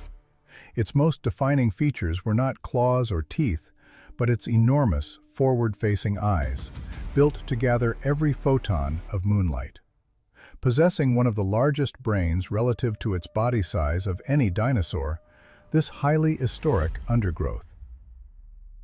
The role of apex predator was more brutally contested. In the northern floodplains, Albertosaurus, a formidable cousin of Tyrannosaurus, reigned. Lighter and more gracile than its famous relative, it was a creature were the lifeblood of its ecosystem. Further south, an even earlier hunter cast a more dramatic shadow. Acrocanthosaurus, a predator of the early Cretaceous, was distinguished by a ridge of high neural spines running along its back, forming a sail of flesh and bone. A terrifying silhouette against the dawn sky, a billboard advertising its power and dominance. The Jurassic period had its own cast of carnivores. Ceratosaurus, a contemporary of the mighty Allosaurus, was a mid-sized predator marked by a prominent horn on its nose and bony ridges over its eyes. It was a creature that had to carve its niche in a world of giants. Even earlier, in the late Triassic, the blueprint for the theropod dynasty was being forged. Coelophysis, small and slender, swarmed across the landscape. At Ghost Ranch in New Mexico, a single mass grave tells a dramatic story. Hundreds of skeletons tangled together, a herd caught in a flash flood, a moment of primal panic frozen in stone for 200 million years. Its Jurassic successor, Dilophosaurus, is now a creature of cinematic myth. But the reality was a lithe hunter crowned not with a fleshy frill, but with a pair of delicate, arching crests of bone, used for display, not for spitting fictional venom. And from a continent we now know as a frozen wasteland, Antarctica, came Cryolophosaurus.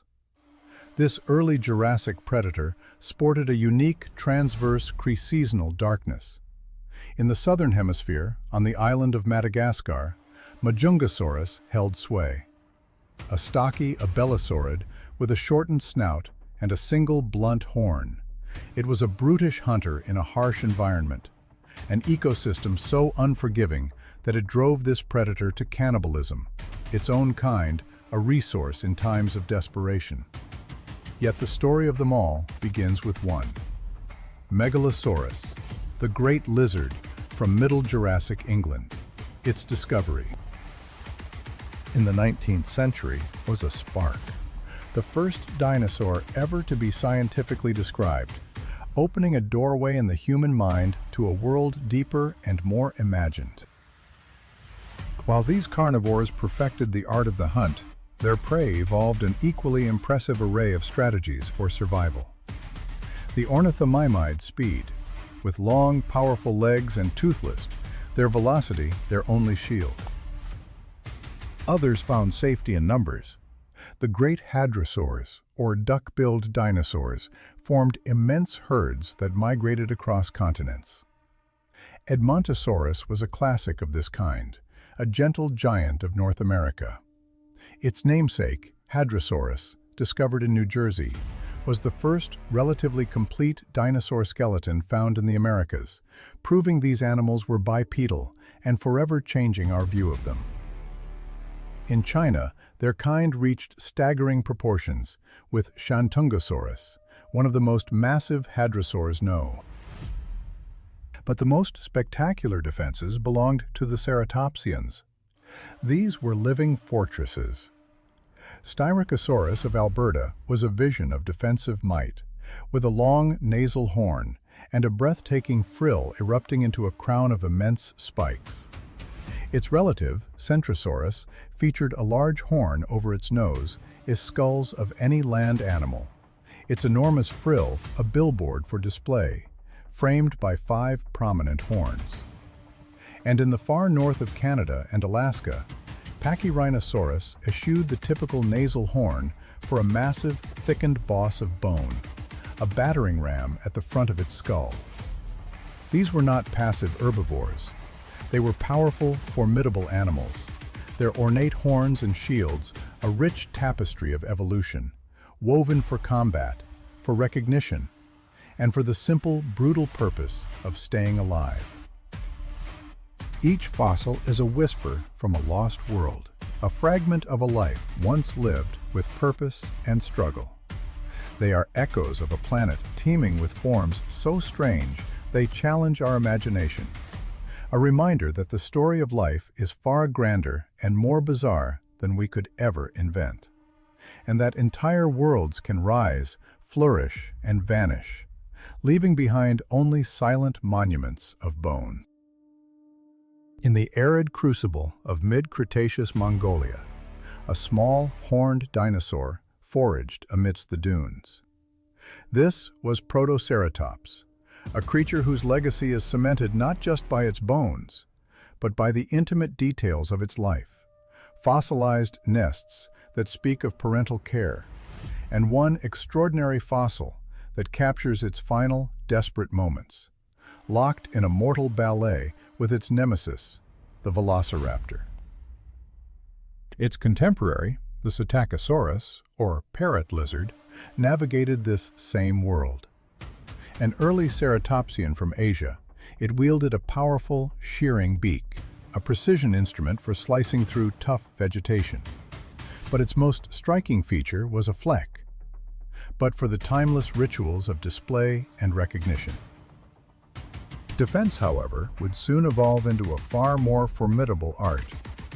In the late Cretaceous of Alberta, the heavily armored Ewing, in a tale that terminated in a massive, fused club, a wrecking ball of solid bone, swung with devastating force.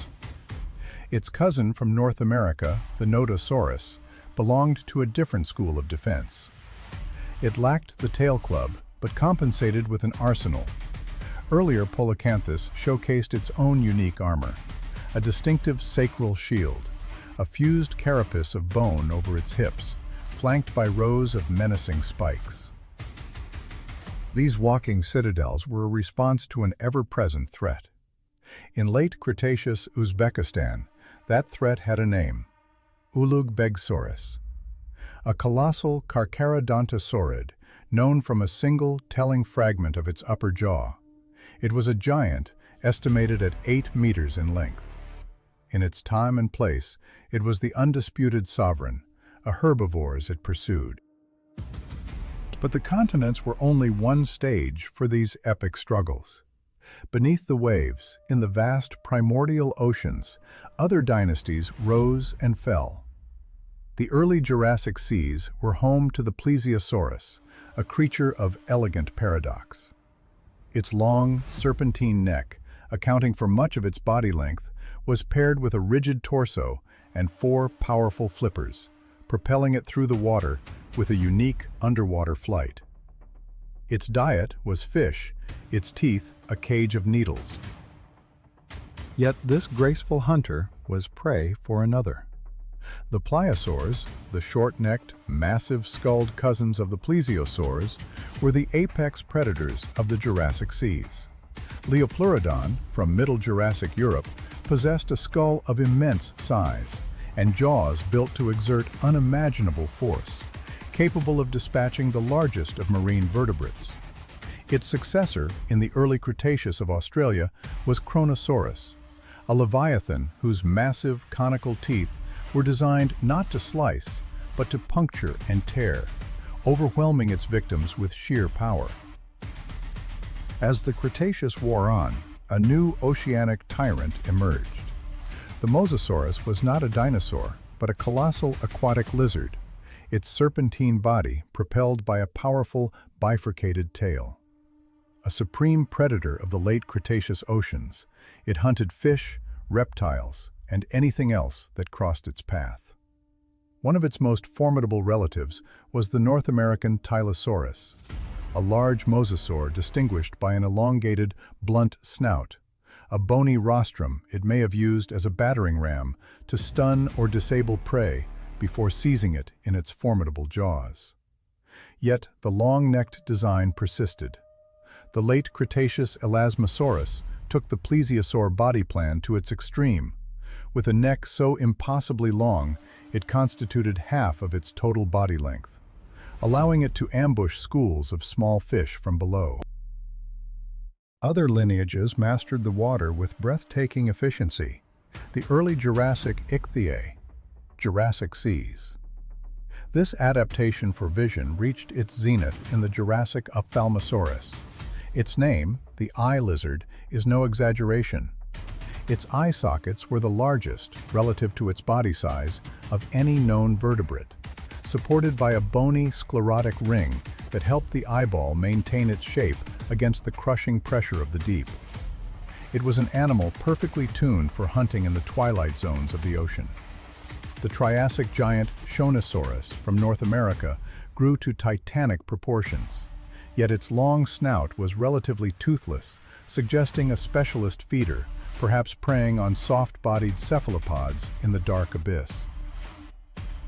And above the waves, the skies themselves were claimed by a new and spectacular form of life. The late Cretaceous Pteranodon soared over the western interior seaway of North America, a master of the coastal winds. Toothless and crowned with a long, elegant crest, it was a specialized fisher, gliding for hundreds of miles over open water. But it was dwarfed by the true titans of the sky, the Azhdarchids. From late Cretaceous Texas came Quetzalcoatlus, a creature of unbelievable scale, with a wingspan stretching up to 11 meters, as wide as a small aircraft. Evidence suggests it was no seabird, but a terrifying terrestrial stalker, striding across the landscape on its folded wings, preying on small dinosaurs. Even more robust was Hatzegopteryx, a monster from Cretaceous Transylvania. With a shorter, immensely powerful neck and a skull of enormous width and strength, it was the supreme predator of its island ecosystem, a flying sea. Each creature, a masterpiece of biological engineering, perfectly adapted to its world, its time, its struggle. They were not monsters, but intricate solutions to the timeless problems of survival, of finding food, of avoiding becoming food, of continuing their lineage. Their reign, a testament to life's boundless creativity, now echoes only in stone, a silent, profound chronicle of a world we can only ever glimpse. Long before the reign of the dinosaurs, in a world fused into a single, vast supercontinent, life experimented with forms both strange and magnificent. On the Permian Plains, great sails of skin and bone rose toward an ancient sun. These were not dinosaurs, but synapsids, the distant relatives of all mammals. The herbivorous Edaphosaurus sported a sail adorned with peculiar crossbars, a bizarre biological banner of unknown purpose. Its contemporary, the formidable predator Dimetrodon, wore a smoother, more intimidating sail, a thermal regulator for an engine of destruction that made it the apex predator of its age. Among them walked giants of a different sort. Moschops, a massive barrel-chested herbivore of southern Africa, carried a skull thickened into a battering ram, its bone ossified for brutal head-butting contests over mates or territory. But for every heavily built plant-eater, a new kind of killer evolved. The late Permian gave rise to the Gorgonopsids, the first great saber-toothed carnivores. Gorgonops itself was a swift and active hunter, a terrifying vision of mammalian ferocity in a pre-mammalian world. Yet it was dwarfed by its Russian cousin, Inostrancevia, the largest of its kind, rival vertebrates of its day. Then, the world burned. The Permian-Triassic extinction event, the Great Dying, erased over 90% of all species. In the silence of this global cataclysm, a survivor emerged. Lystrosaurus, a squat, two-tusked herbivore, a dicynodont, not only endured the apocalypse, but thrived in its aftermath, becoming the most common land animal on the planet, a testament to resilience in a world scoured of its former masters. From the ashes, new lineages arose. In the early Triassic, small, in primitive fur or whiskers, they were a quiet revolution, carrying the genetic blueprint for the future. Their descendant, Cynaegnathus, the dog-jaw, was a larger, more active predator of the Gondwanan plains, a swift hunter whose anatomy blurred the line between reptile and mammal. Meanwhile, a separate dynasty was conquering the skies. In the early Jurassic skies of Britain, Dimorphodon flitted through the asmaller pegs for securing it. It was an early, experimental design for aerial life. By the late Jurassic, evolution had refined the model. Over the shallow seas of Europe, Rhamphorhynchus hunted, a living javelin with a long, stiff tail ending in a diamond-shaped vein, a rudder for high-speed fish-hunting maneuvers. The Cretaceous period saw these flying reptiles achieve their most spectacular forms. In the vibrant ecosystems of Brazil, Tapejara was a flash of color, its enormous, tissue-thin head crest a billboard for display, perhaps used to attract mates or signal rivals as it fed, unusually, on fruits and seeds. Soaring along the same coastlines was the larger Tupouctchuara, fortlessly over a world it commanded from above. After another great extinction ended the age of dinosaurs, the mammals, waiting for millennia in the shadows, inherited the Earth. They grew to sizes that defied imagination. In the Oligocene forests of Asia, Paraceratherium, a colossal hornless rhinoceros, browsed on treetops, standing as one of the largest land mammals ever to have lived. In North America, The plains thundered under the weight of Megacerops, the large horned face, a brontothere whose nose supported a formidable forked battering ram of solid bone. And stalking these new giants was a predator of almost mythical proportions. Andrewsarchus, known only from a single enormous skull found in Mongolia, hinting at a carnivorous beast of immense power, a ghost in the fossil record. South America, an island continent for millions of years, became a laboratory for evolution. Here, the bizarre Macrauchenia lived, a creature with the neck of a llama, the body of a camel, and a short, fleshy trunk. An animal so strange it baffled scientists for decades. It shared its world with the giant ground sloth, Megatherium, a colossus that could rear up to topple trees, its massive claws used not for aggression, but for pulling down branches. This was also the land of living fortresses. Glyptodon, a giant relative of the armadillo, was a step further, evolving a long tail tipped with a devastating spiked mace. As the planet cooled into the Pleistocene, the final act of the megafauna began. The Americas were home to Smilodon, the saber-toothed cat, far more robust than any modern tiger. It was a specialist in ambush, using its immensely powerful forelimbs to wrestle massive prey to the ground before delivering a precise, fatal bite with its iconic canines. In the dense woodlands, the American mastodon browsed on twigs and leaves, its cone-shaped molars perfectly adapted for crushing tough vegetation. And across the frozen plains of the north, the woolly mammoth became an icon of the Ice Age, its shaggy coat and curved tusks a perfect adaptation to the bitter cold of the mammoth steppe. Each of these beings, from the sail-backed synapsids to the armored mammals, was a master of its time, a perfectly realized solution to the challenges of survival.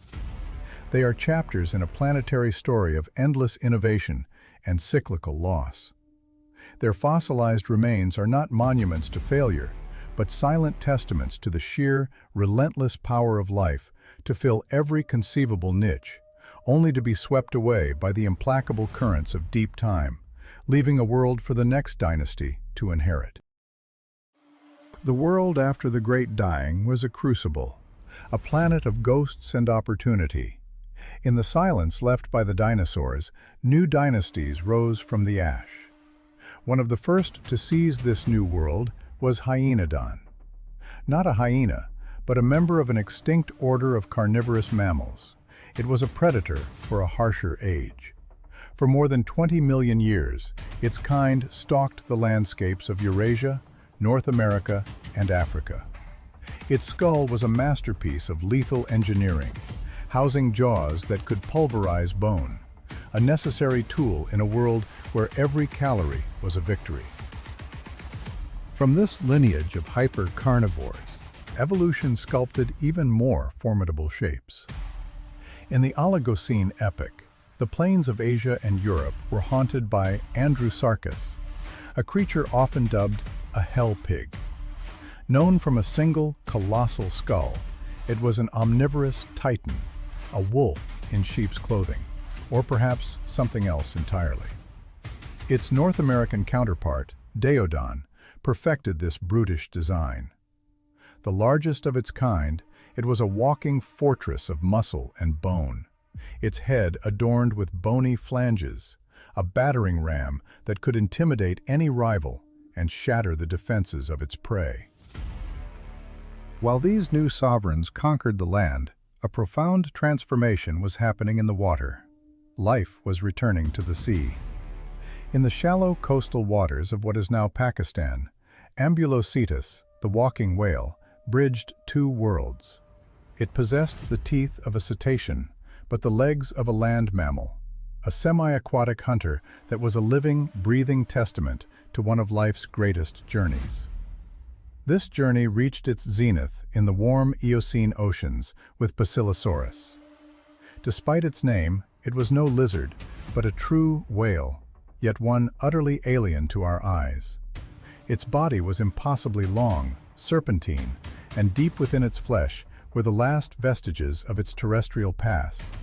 A pair of tiny, useless hind limbs, anatomical ghosts of a world it had left behind forever. It was the undisputed apex predator of its time, a serpent king ruling a primordial sea. The herbivores, in turn, evolved their own spectacular defenses. In the swamplands of North Africa arose Arsinoitherium, an animal resembling a rhinoceros, but belonging to a completely different order. From its snout erupted a pair of enormous, side-by-side horns made of solid bone, a formidable shield and a devastating weapon. In Europe and Asia, the bizarre Chalicotherium browsed the high branches. A relative of horses and rhinos, it defied its own ancestry, walking not on hooves for killing, but for hooking and pulling down vegetation. Later, on the vast frozen steppes of the Pleistocene, grazed Elasmotherium, the great Siberian unicorn. A giant among rhinos, its high-crowned teeth were built for grinding the toughest grasses, and the massive dome on its forehead suggests it supported a single, monumental horn, an icon of a lost ice age. And in the forests of Africa and southern Asia, the massive giraffid Civatherium moved with heavy grace. With a shorter neck than its modern relatives and a crown of large branching ossicones, it was more moose than giraffe, a heavyweight browser in a world teeming with giants. But to witness evolution's most isolated and unique experiments, one must look south. When the supercontinent of Gondwana fractured, it sent vast landmasses adrift. Australia, South America, and Antarctica became worlds unto themselves, labeled by Thylacosmilus, a marsupial. Its ever-growing canine teeth were so long, they were protected by dramatic flanges on its lower jaw. This was not a copy of the northern predators, it was a parallel masterpiece. Australia was even stranger. There, the role of apex predator fell to Thylacoleo, the marsupial lion. It possessed no canine sabers. Instead, its premolars had evolved into tear thumb. It was a predator built for ambush and overwhelming force. Its prey were equally incredible. Procoptodon, the giant short-faced kangaroo, stood nearly 3 meters tall, with forward-facing eyes for depth perception, and a foot that had been reduced to a single, powerful toe for efficient movement. Grazing alongside it was Diprotodon, the largest marsupial known to science. The size of a rhinoceros, this giant wombat relative was a slow-moving, herbivorous behemoth, the peaceful heart of Australia's lost megafauna. Yet mammals were not the only inheritors of the Earth. In the sweltering tropical wetlands of Paleocene Colombia, 60 million years ago, slithered Titanoboa. A colossal snake, it was a heat-loving predator that thrived in the Gristralia. The giant monitor lizard Megalania was the continent's terrestrial super-predator. A 7-meter dragon that may have dispatched its prey with a toxic, venomous saliva. And in the forests of Southeast Asia lived Gigantopithecus, the largest ape that ever existed.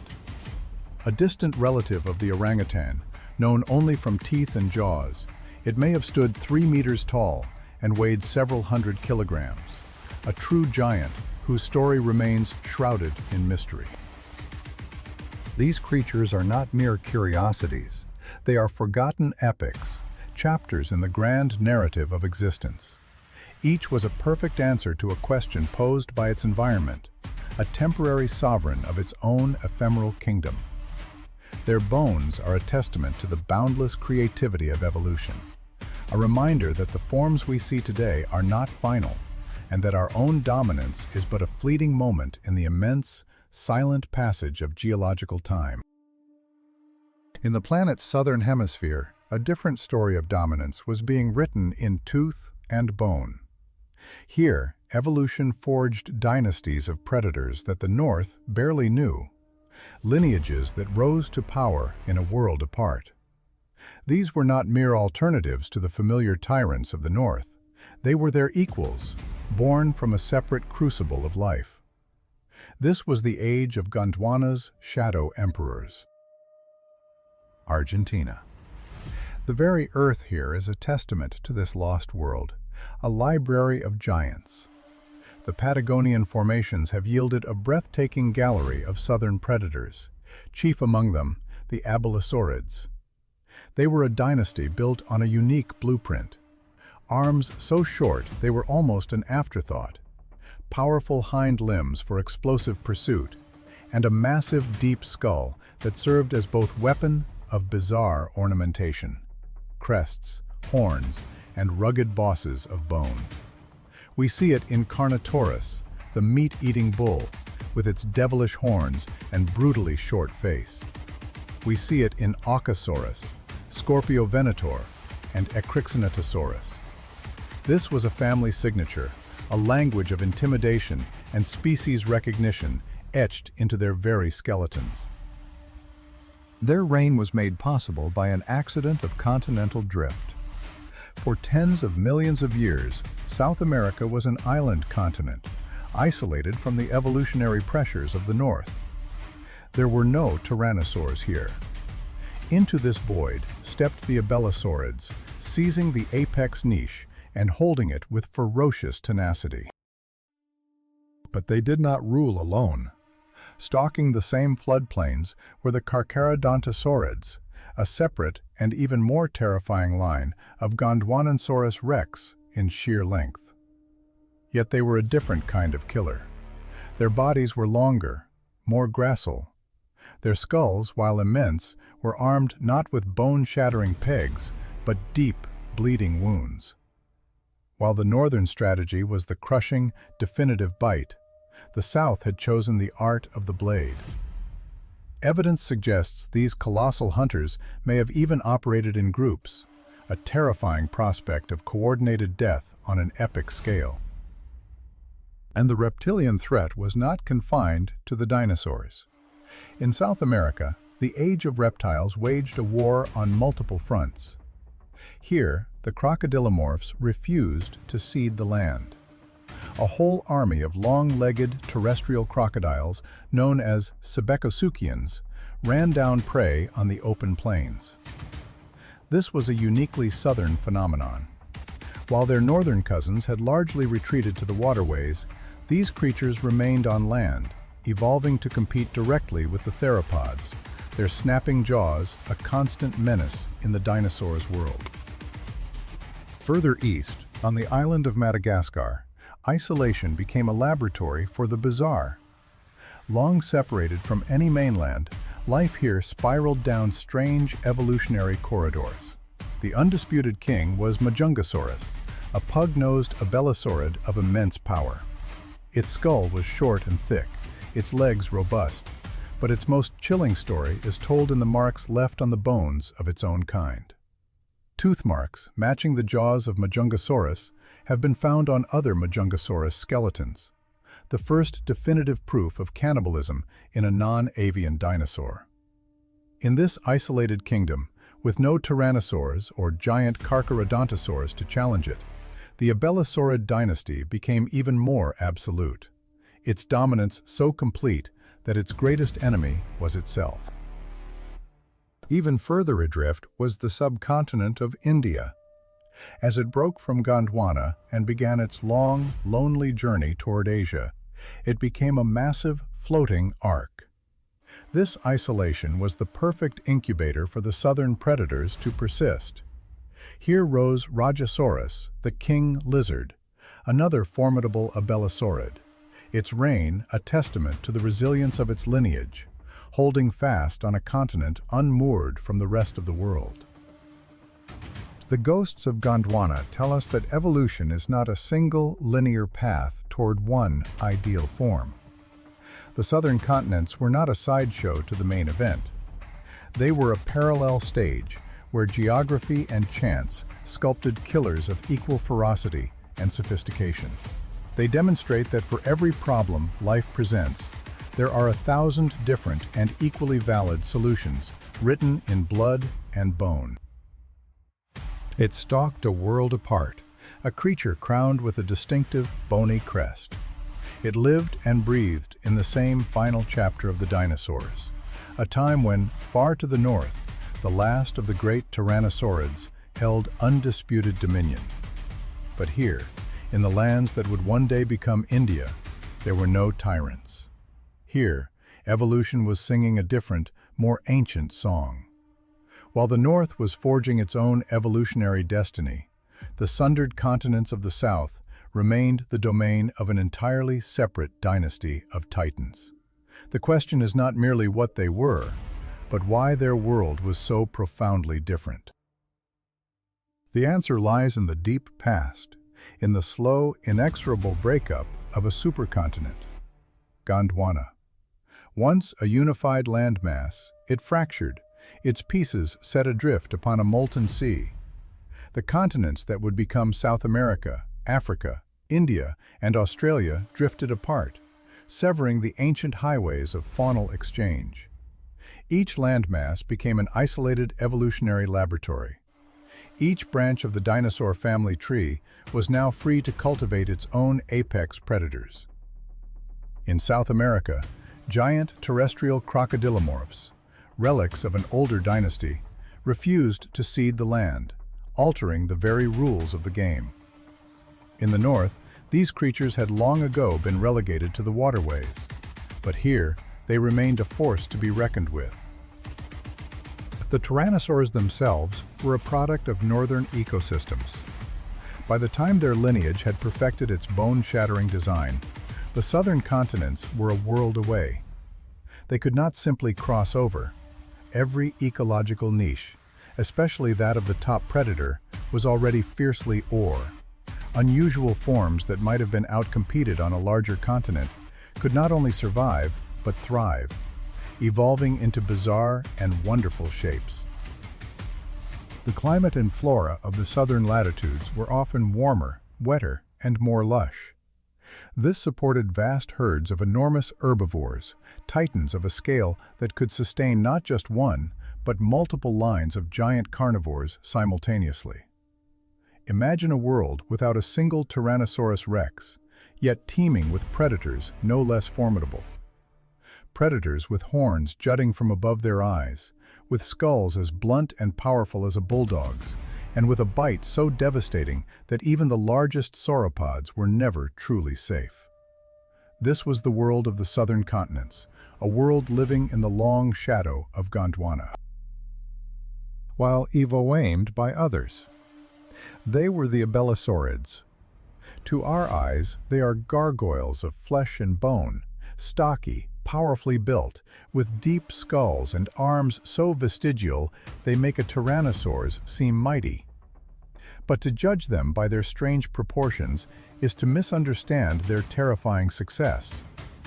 They were the masters of the South. Why did this hemisphere choose such monsters, while the North gave rise to the tyrant king? The southern continents reveal a crucial truth. The world of the dinosaurs was never a monolith. If our fossil record were limited to North America, we might conclude that evolution was a grand, linear march toward Tyrannosaurus rex. But Gondwana proves that under different conditions, the summit of the food chain could be conquered by entirely different architects of predation. Stocky, horned carnivores with tiny arms, and by all accounts, a very bad attitude. Let us imagine an impossible encounter. The late Cretaceous, the vast wind-swept plains of what will become Argentina. A herd of Argentinosaurus, titans weighing close to 100 tons, moves across the landscape. In the forests and floodplains, the Abelisaurids hold sway, while nearby, the fearsome Carum the Sky appears a Tyrannosaurus rex, the ultimate northern predator. What would happen? Here, two entirely different schools of predation would collide.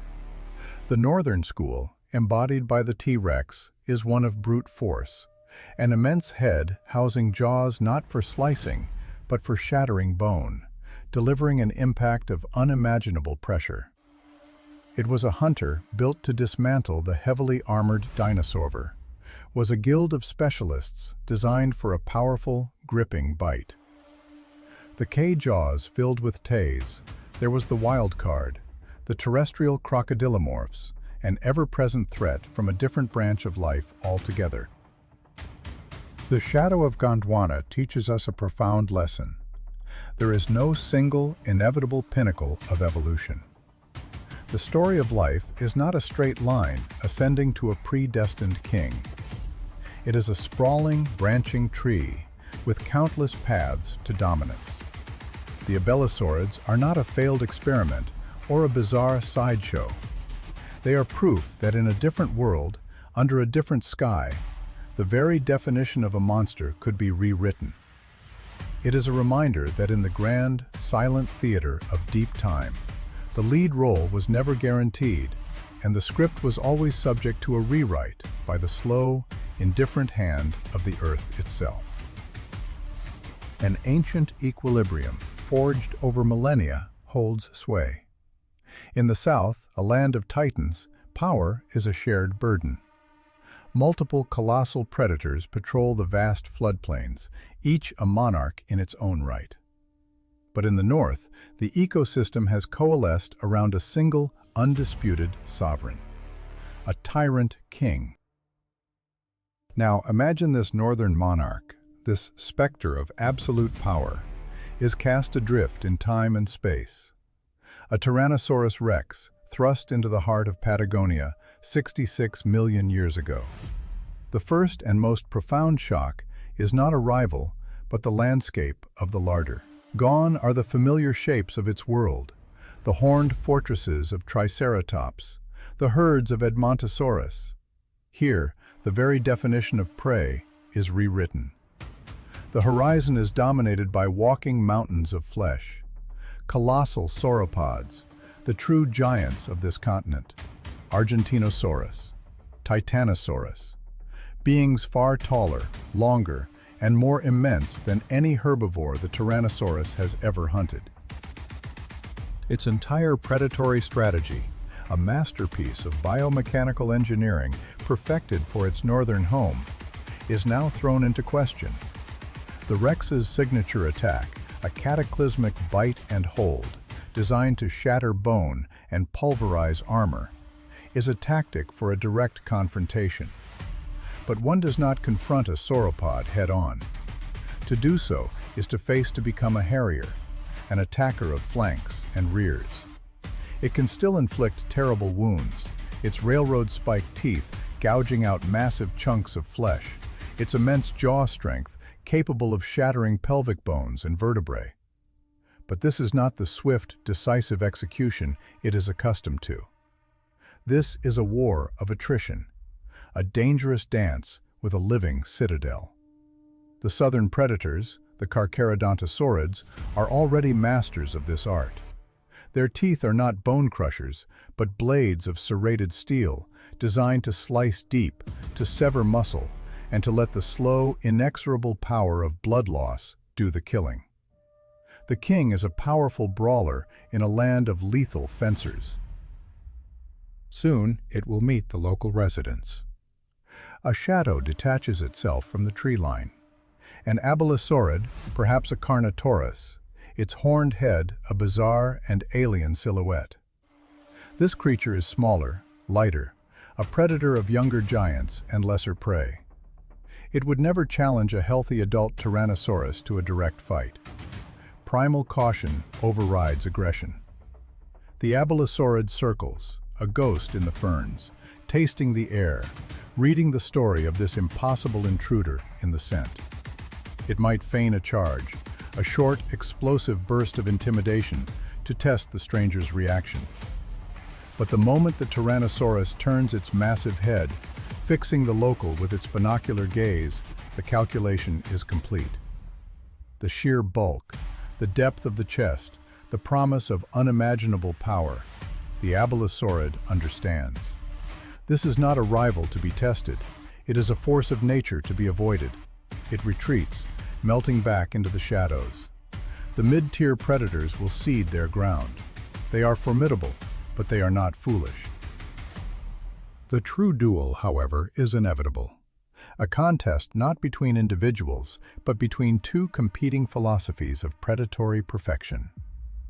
The southern continent has its own apex titans, Giganotosaurus, Mapusaurus. They are longer, more gracile than the Rex, but no less deadly. Imagine the confrontation. The Tyrannosaurus is a solitary tank, a walking siege engine built around the single most powerful bite in the history of terrestrial life. The Mapusaurus is a lighter, faster cohort of assassins, creatures that may have leveraged the power of the pack.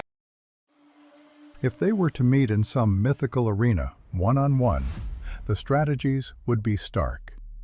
The Rex would seek to end the fight in a single, decisive moment, to lock its bone-shattering jaws onto the head or neck of its rival. The Mapusaurus, in turn, would never allow itself to be held. It would use its superior agility to evade the devastating charge, darting in to land deep, slicing wounds on the massive thighs and tail, turning the Titan's own strength and mass against it. But the wild is no gladiator's pit-true battleground would be over a carcass, the spoils of another's hunt or misfortune. Here, at the site of a fallen sauropod, the Tyrannosaurus reveals its ultimate advantage. It is a super scavenger. While the southern hunters, with their cutting teeth, leave behind a skeleton draped in sinew, the Rex can process the entire kill. Its jaws, capable of exerting over 12,000 pounds of force, can splinter and pulverize the largest bones, unlocking the rich marrow and minerals within. It can consume what others cannot. It can drive off a lone abelosaurid with a single, terrifying roar. Yet the southern continent has one final, decisive answer to the power of the individual: the power of the collective. As the lone Tyrannosaurus stands guard over its prize, the wind may shift, bringing with it the scent of a gathering threat. Not one Mapusaurus, but a group, a pack. Suddenly, the solitary king is besieged. Its immense power is now pitted against the coordinated might of a family of killers. The equation of dominance is inverted. In the grand, silent calculus of the ecosystem, there is no single victor. Nature does not stage tournaments. The arrival of this northern king does not crown a new ruler. It merely introduces a devastating new variable into an ancient and complex equation. It is a test of strategies, the bone-shattering power of one versus the death of 1,000 cuts delivered by many. And in this clash of worlds, the outcome is not a simple answer of who is strongest, but a far more profound question about the true nature of dominance itself. A thought experiment. What if the greatest predator of the North, Tyrannosaurus rex, was unleashed upon the South? Transported from the familiar floodplains of North America to the alien battleground of Patagonia. Here, the rules of predation were different. Here, the land was ruled not by a single tyrant, but by a dynasty of blade-toothed killers, the Carcharodontosaurids. The arrival of this northern king would not be a simple conquest. It would be a violent negotiation with an established ecosystem. The southern continent, already saturated with apex predators, would immediately force a change in the Tyrannosaurus. It would become fiercely territorial, its solitary reign challenged at every turn. It would be compelled to scavenge more, to stalk the wounded and the dying, for taking down a healthy adult titanosaur, the true giants of this land, would be a gamble few lone hunters could afford. Most critically, it would learn to fear the pack. A single Tyrannosaurus, for all its power, would be a fool to confront a coordinated assault by a family of Mapusaurus. But what would the Rex bring to this world? It would introduce a new language of violence. The southern killers were specialists in the slashenith, it a weapon of an entirely different philosophy. A bone-shattering force, a bite designed not to slice, but to obliterate. This crushing power would revolutionize the struggle over carrion. Southern predators would be forced to arrive at their kills sooner, to eat faster, lest the northern interloper arrive to claim their prize with its devastating weaponry. For the young and adolescent Carcharodontosaurs, the Tyrannosaurus would represent a mortal threat, an apex competitor that would not hesitate to eliminate them. If this coexistence were to stretch not over seasons, but over millions of years of shared evolution, the pressures would sculpt new creatures from the old. The southern predators, in the face of such a Tyrannosaurus, meanwhile, might be forced down a different path. To compete with taller, longer-necked prey, it may have evolved into a more agile form, a hunter built for the chase rather than the ambush. In this deep-time crucible, a new hierarchy might emerge. A super-heavy descendant of the Tyrannosaurus, a pack-hunting, blade-toothed Carcharodontosaur, and a swift, forest-dwelling Abelosaurid occupying a third niche. The result would be a predator guild of unparalleled complexity, a testament to the brutal creativity of evolution. But evolution's most profound experiments are often not writ large across continents, but in the isolated laboratories of islands. Here, the fundamental laws of biology are warped. We tend to believe that smaller islands create smaller animals. But in the deep past, the truth was far more intricate. On these secluded worlds, giants could shrink to the size of livestock, while the small could inherit the earth and grow to monstrous proportions. There is no better example than Hatzeg Island. In the dying light of the Cretaceous period, much of Europe was a vast archipelago. The land that is now Romania was one such island, a world unto itself, with a finite food supply and a unique evolutionary trajectory. Paleontology has often called it the island of the dwarf dinosaurs. But this is only half the story. It was also a land of monsters. The biogeographical principle at play is known as the island rule. Large animals, cut off from the vast resources of a mainland, tend to shrink over generations. A smaller body requires less food, matures faster, and has a better chance to reproduce in a constrained environment. Conversely, small animals, freed from their mainland predators and competitors, can evolve to fill vacant ecological niches, often growing much larger.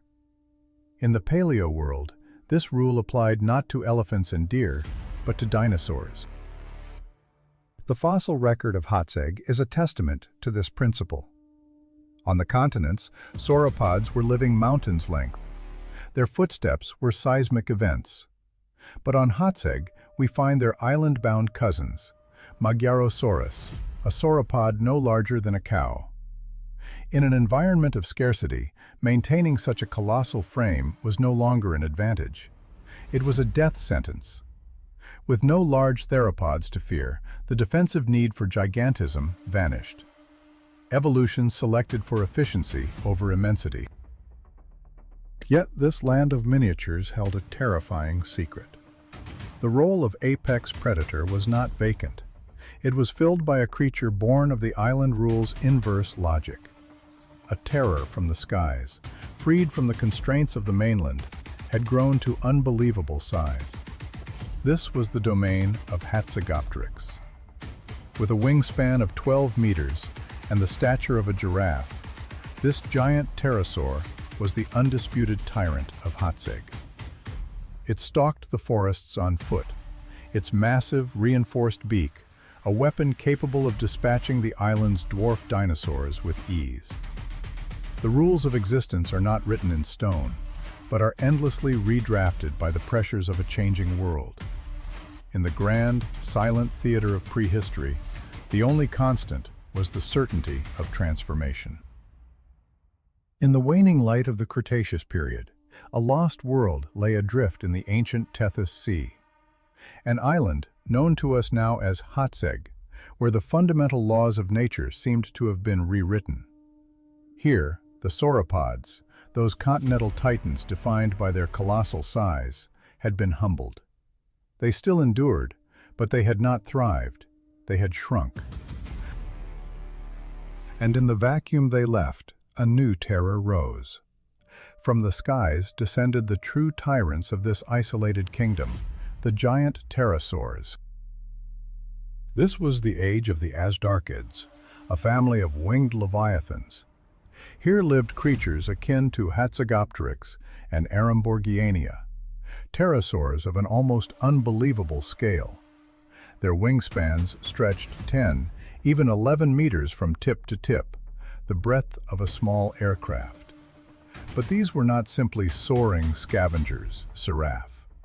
They moved across the land with a terrifying confidence, their long, rigid necks scanning the horizon.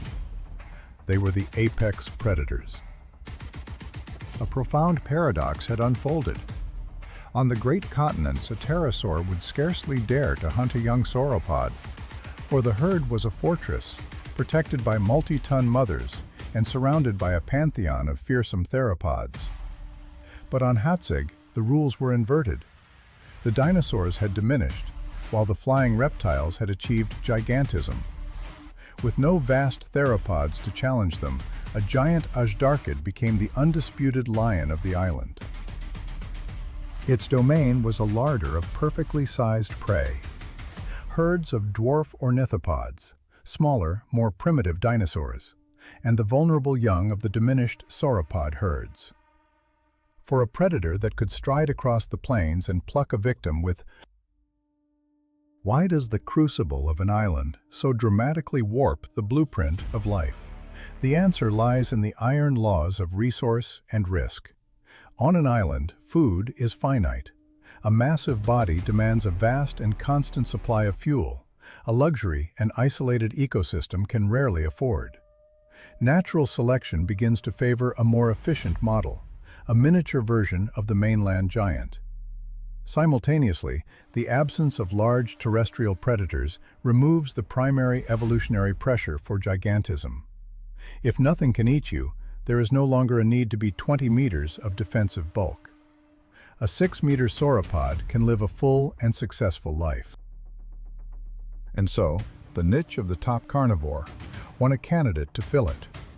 It might be a large bird, a massive crocodilomorph, or, as on Hatzeg, a pterosaur of nightmarish proportions. Islands often reward not the strongest from the mainland, but the most adaptable. Smaller forms, which reach sexual maturity faster, gain a crucial advantage in the often unstable island environment, able to reproduce quickly before catastrophe strikes. When an island remains isolated for millennia, a unique and endemic fauna arises, a biological signature that can be found nowhere else on Earth. It was a world as strange as modern Madagascar, but cast in the mold of the Cretaceous.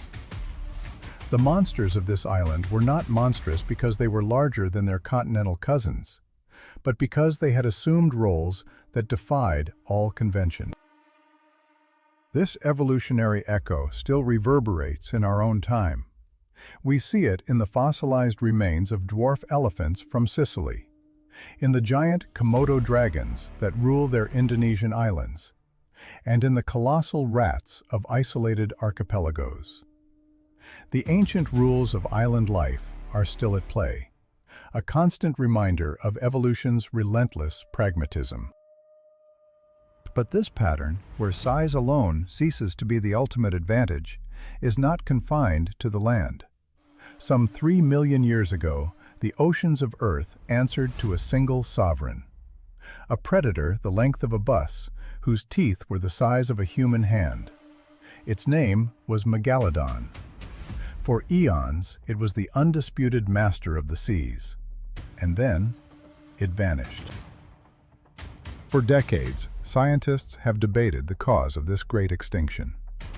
The answer, it seems, was not a larger monster, but a new kind of mind. As Megalodon reigned, other players were entering the ocean. They were smaller, but they were vastly more intelligent. They were the ancient relatives of the modern orca. These were fast, vocal, and brutally efficient pack hunters. They could coordinate, communicate, and attack with the synchronized precision of a wolf pack. For the solitary megalodon, this was an utterly alien form of warfare. A lone titan, accustomed to individual combat, was now faced with a symphony of coordinated violence. In this new contest, sheer power and immense size were no longer enough. The game had changed. A dynasty built on scale was dismantled by the ascendant power of the collective mind. For in the grand, unending theater of life, the most effective weapon is not always mass, but the capacity to rewrite the rules of survival itself. A chill began to creep from the poles, an imperceptible shift at first, then a relentless advance. The planet itself was entering a new, colder age.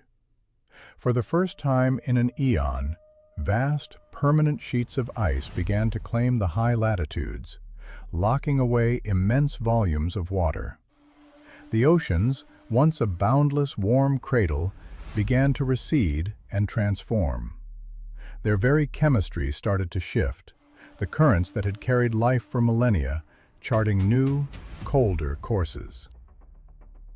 For the undisputed sovereign of this world, Otodus Megalodon, this was the beginning of the end. The cold was an invisible wall, a force that pushed the warmth-loving titan from entire regions of its global empire. Its hunting grounds, once stretching from shore to shore, began to shrink. The world was becoming claustrophobic, and in this tightening arena, new rivals emerged, smaller, nimbler predators, ancestors of the great white shark, far better equipped to tolerate the encroaching chill. They were the harbingers of a new order. But the final blow was not delivered by a rival's tooth, but by the silence of an empty sea. The megalodon's reign was built upon a specific foundation, the giant, slow-moving whales of the Miocene. For millions of years, these colossal cetaceans had been its primary source of sustenance. But as the climate changed, so too did the plankton blooms they fed upon. The great whales, unable to adapt, began to vanish. The predator had lost its prey. The engine that fueled its immense size for an eternity had sputtered and died. Who then was the true killer of the megalodon? There was no single assassin. It was a conspiracy of forces, an alliance of three silent executioners. A world growing cold, intelligent competitors rising to the challenge, and the gnawing emptiness of hunger. The megalodon was a masterpiece of evolution, a creature of unbelievable power. But even it could not wage war against a planet that was changing faster than it could ever hope to adapt. The fall of one giant echoes a timeless question that haunts the fossil record. In the great crucibles of extinction, why do some forms of life vanish while others endure? These mass extinctions are the planet's great resets, moments when the slate of life is wiped almost clean. Colossal volcanic eruptions that choke the sky, the cataclysmic impact of asteroids, runaway heating and freezing. Each event a punctuation mark in Earth's deep history, erasing entire dynasties of life. Yet, from the heart of the chaos, survivors always emerge. Why did the early mammals and certain reptiles withstand the firestorm that claimed the dinosaurs? The first secret is a paradox. To be great, one must first be small. When the world burned, size was a liability, not an advantage. Smaller creatures required less food, a critical trait when ecosystems collapse. They could hide, in burrows, in deep crevices, beneath the roots of dying trees. While firestorms consumed the world above, and a sky of ash blotted out the sun, the tiny, nocturnal ancestors of humanity waited in the quiet dark of the undergrowth, subsisting on whatever they could find. This reveals the second rule. The specialist perishes, while the generalist prevails. In times of crisis, the grand architecture of the food web collapses. The vast forests disappear, and with them, the giant herbivores and the predators that hunt them. But insects, fungi, and the flesh of the dead, these things almost always to grub to carrion without hesitation. The Orld. They could not survive on the scraps of a broken one. Then there is the ability to simply wait out the alism. They could enter a state of suspended animation, a profound torpor, allowing them to endure months, even years, of starvation or cold. Mammals possessed a different tool, an internal furnace. Their warm blood, a costly luxury in times of plenty, became a life-saving advantage when an asteroid's shadow plunged the planet into a long, bitter winter. And finally, there is the ultimate sanctuary: water. Freshwater ecosystems, lakes, rivers, and swamps, proved to be astonishingly resilient buffers against global catastrophe. They were insulated from the most immediate effects of impact winters and raging fires. Animals that lived in or near their counterparts. Survival, it seems, is not a reward for strength, but a consequence of circumstance. It is not the largest or the fiercest that inherit the earth, but those most willing to change, those with the humility to hide, and those who happen to be in the right place at the right time. The story of extinction is not one of failure, but a testament to the relentless, impersonal, and ever-shifting nature of life itself. Cataclysms that scoured entire continents. In the shadow of apocalypse, when fire rained from the sky and the seas turned to poison, an ancient law of nature was brutally enforced. Survival was not a contest of strength, but of speed, the speed of reproduction. For the giants who measured their lives in centuries and required years to nurture a single offspring, time had run out. When their world crumbled, they were left with a timeline they no longer possessed. The future belonged to the small, the swift, the secretive. Early mammals, diminutive reptiles, and the ancestors of birds, creatures that bred often and in great numbers, held the key to recovery. An asteroid impact, a volcanic winter, a world plunged into darkness. These were but temporary setbacks. Their populations could be decimated, yet their rapid life cycles offered a chance to rebound, to reclaim the desolate landscapes. Resilience, it turned out, was not an accident. Every mass extinction acted as a great filter, culling those species dependent on stability and abundance. It rewarded the generalists, those who could burrow and hide, who could wait out the storm, and who could feast on the scraps of a ruined world.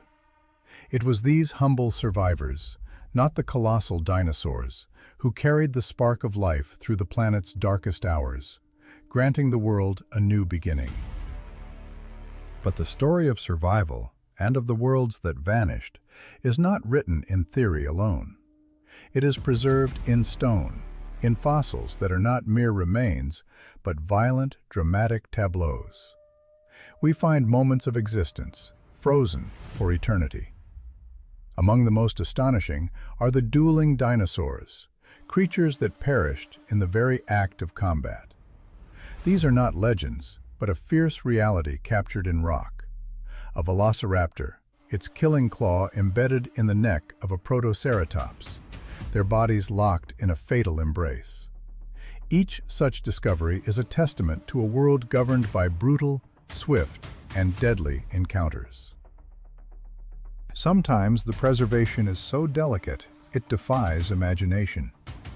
Amber, the fossilized resin of ancient trees, acts as a golden tomb, capturing life with microscopic fidelity.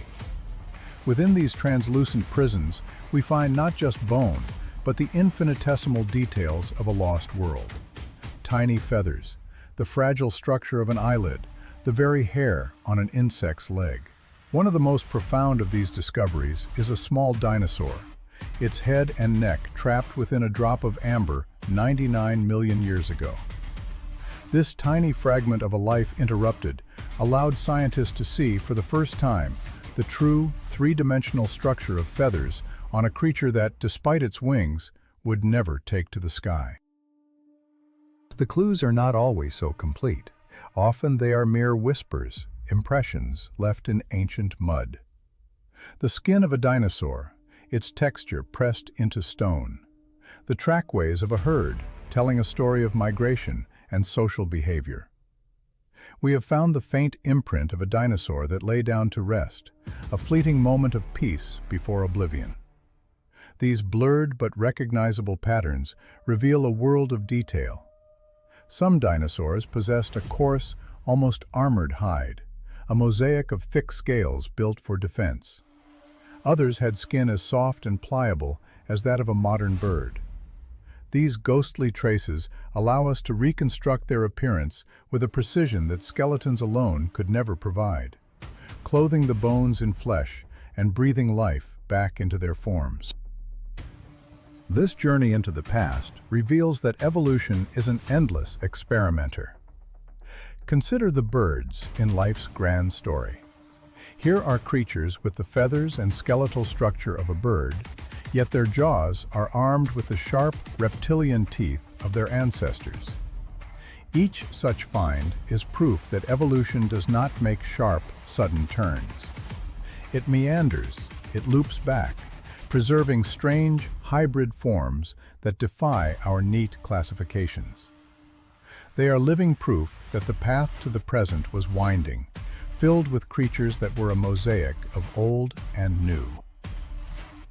And sometimes, a single, entombed secret is enough to rewrite our entire understanding of this deep past. An egg, containing a perfectly formed dinosaur embryo, curled as if ready for a life it would never begin. An entire herd, their skeletons clustered together, victims of a sudden flood or volcanic blast. These silent witnesses speak volumes, offering indisputable evidence of parental care, of social bonds, of sudden catastrophe. They are a humbling reminder that our knowledge is built upon fragments, and that beneath our feet lie countless secrets still waiting to be unearthed. Each fossil is more than a discovery. It is a dialogue with a world impossibly distant, a world that proves empires of flesh and bone can vanish in a geological instant, and that survival is a story told not by the mighty, but by the adaptable. A torrent of mud and stone, a cataclysmic event that entombs a dinosaur's last meal within its fossilized stomach. Overed, not in scales, but in down. Each discovery is a message in a bottle, a voice from a past so deep it defies imagination. These relics tell us not only of anatomy, but of behavior, of lifestyle, and perhaps even of the primal emotions of creatures long vanished from the earth. But what of their sound? What did the wart, the potential for their voices, did not vanish without a trace? The clues lay dormant, locked away in bone, in the hollow crests and complex nasal passages, in the fossilized evidence of vast air sacs. Today, scientists are piecing together this acoustic puzzle, and what they are finding suggests the Mesozoic era was a soundscape far stranger and more varied than any cinematic roar. To reconstruct a voice from bone is a profound challenge. The soft tissues of the larynx, the vocal cords themselves, are lost to time. But the structures that shaped and amplified sound remain. The very architecture of the skull, the resonating chambers of the nasal cavity, the hollow bones that acted as natural amplifiers, these are the instruments. And crucially, we have their living relatives, the birds and crocodilians. Their methods of communication are a living bridge to the Mesozoic, a key to unlocking the ancient chorus. For the largest of dinosaurs, the colossal, long-necked herbivores, sound may have been a force of nature in itself. Their powerful respiratory systems, coupled with enormous body cavities and air sacs, were perfectly engineered to produce deep, low-frequency sounds, infrasound. This was a language felt more than heard, a pressure wave that traveled through the very ground, a vibration felt in the chest of any creature nearby. Imagi, but magnified. These vibrations could have propagated for kilometers, a constant, unifying signal keeping vast herds in contact across sprawling floodplains. And what of the apex predator, Tyrannosaurus rex? The iconic, thundering roar of popular culture is almost certainly a fiction. The evidence points to something more subtle and perhaps more terrifying. Its closest relatives suggest a sound born not of a triumphant roar, but of a deep, guttural growl, a chilling hiss, or a low-frequency boom. A sound similar to the menacing rumble of a large crocodile, mixed with the deep, resonant call of a cassowary. Some of these vocalizations may have been so low in frequency that a human would barely register them as sound, feeling them instead as a disturbing, ominous presence in the air before the predator was ever seen. The sound. As the direct ancestors of bird chirps, perhaps punctuated by resonant trills or clicking signals used for pack coordination during a hunt. Yet some dinosaurs were not just vocalizing, they were carrying musical instruments on their heads. The Parasaurolophus, the great trumpeter of the Mesozoic, possessed a long, hollow crest. This was not mere ornament. Computer models of this intricate labyrinth of tubes have revealed its function. It was a giant wind instrument, a biological trombone. By forcing air through it, the Parasaurolophus could have produced a range of ease through the dense Cretaceous forests, used for species recognition, mating displays, or territorial warnings. Other hadrosaurs and ceratopsians also had complex nasal passages, each species creating its own unique timbre, its own acoustic signature in the grand orchestra of the dinosaur world. Perhaps the most alien concept is the closed-mouth vocalization, using their entire body as a resonating chamber. The cassowary's call can drop to 23 Hz on the very edge of infrasound. It is highly probable that many dinosaurs communicated this way, a deep thrumming that emanated from the animal itself, a cry without a scream. The silence of the fossil record is an illusion. The bones are not silent. They are sheet music waiting to be read. They tell a story not just of how these animals died, but how they lived, how they warned, and how they called to one another across a world we can now, finally, begin to hear. The world of the deep past was not one of silence, burations, frequencies transmitted not just through the air, but through the very earth itself. Were these sounds frightening? Yes, but not in the way one might imagine. This was not the shriek of a predator in the jungle, but the thrumming of an atmospheric giant, a resonant bass that one feels in the bones before the ear can process it. It was the hiss of a hunter heard only at close range, the ground trembling with its approach. It was the melodies of the great herbivores, a kingdom of low, profound, vibrating voices, a symphony you felt as much as you heard. Among these titans were the masters of time itself, the titanosaurs. Theirs was a slow, deliberate path to immortality. They began life as tiny hatchlings, no larger than a modern puppy, vulnerable and small. But from that humble start, they embarked on a journey of growth that spanned decades. With each passing year, their vertebrae compacted, their bones thickened, their hearts, immense engines of life, grew more powerful. The titanosaurs lived slowly, they ate slowly, they traveled slowly, and they matured with a patience measured in seasons, not days. It was this profound lack of hurry that made them the great long livers of their age. On the fossilized bones of some individuals, paleontologists can count dozens or even more than 100 years pass. For a creature stretching 30 meters from head to tail, such an age was the logical consequence of a calm, economical existence. They outlasted packs of predators. They endured the cycles of drought and flood. They survived the haze of volcanic fogs. And through it all, they simply continued to live. Then there were the ankylosaurs, fortresses of flesh and bone. Outwardly, the ankylosaurus appears as a living battle tank, a creature built for conflict. But its armor was more than a defense against enemies. It was an investment in time. Ankylosaurs moved with a ponderous, deliberate gait, conserving energy, never wasting strength on sudden maneuvers. When a threat emerged, their strategy was one of absolute stillness. They would hold their ground, an immovable object, daring any attacker to breach their defenses. This lifestyle granted them an extraordinary advantage, a low risk of death from predation, and a high probability of living for many decades. On their fossilized bones, scientists read a brutal history.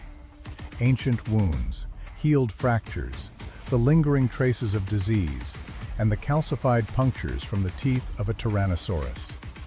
These animals could survive impacts that would have killed any other creature of their time, their bodies a testament to a life of endurance. For a long time, the Stegosaurus was dismissed as a relic of the Jurassic, a simple-minded creature with a brain famously no larger than a nut. But a small brain is no measure of a short life. The Stegosaurs were the economical giants of their period. They rarely altered their habits, clinging to familiar territories and avoiding unnecessary risk, a life of profound routine. This strategy, though unglamorous, was effective. Stegosaurs lived, on average, far longer than most animals of their era. The evidence is etched into their leg bones, which show remarkably even lines of growth, the signature of a stable, unhurried existence. And what of the hunters? Predators lived fast, and often not for long. Yet a rare few reached a venerable old age, bearing their history upon their very skeletons. These were the old tyrannosaurs, the seasoned veterans of a brutal world. Their remains are a catalogue of hardship. Shattered ribs that had fused back together, teeth lost and regrown, the telltale marks of deep-seated infection. Most striking are the massive healed scars from battles won long ago. Some adult tyrannosaurs reached the age of 30 years, an incredible span for an animal that spent its entire life on the knife edge of survival. But these old kings were not merely strong, they were masters of endurance. Their longevity, a product of experience and cunning as much as raw power. Each fossil, from the placid titanosaur to the scarred tyrant, is a testament to a different strategy for cheating death. They whisper a silent lesson across the eons, that survival is not always about speed or ferocity. Sometimes it is about patience. It is about resilience. It is about the profound, unyielding art of simply continuing to be. In the brutal calculus of the Mesozoic, survival was a game of moments. An existence often measured in the fleeting seconds between spotting a predator and finding shelter. But for some, life was not an ephemeral sprint, but a marathon, run with an intelligence and strategy that defied the era's savage reputation. They were the virtuosos of longevity, creatures who understood how to circumvent traps, to avoid injury, to choose their battles and their prey with a wisdom etched into their very bones. On the plains of the Cretaceous, the hadrosaurs appeared as unremarkable herbivores. Yet their true genius lay not in fang or claw, but in community. Their social organization was a masterpiece of stability. They moved in vast, coordinated groups, establishing communal nesting grounds, veritable nurseries, to which generations would return year after year. This intricate tapestry of social bonds was their shield. It dramatically reduced mortality among the young and vulnerable, granting individuals the chance to live for many decades. The fossil record tells a story of resilience.